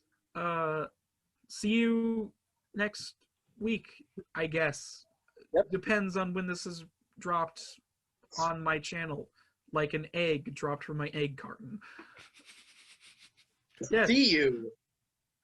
See you next time. Bye, good day, Yep. all those fine things. We're ending the podcast. Go away.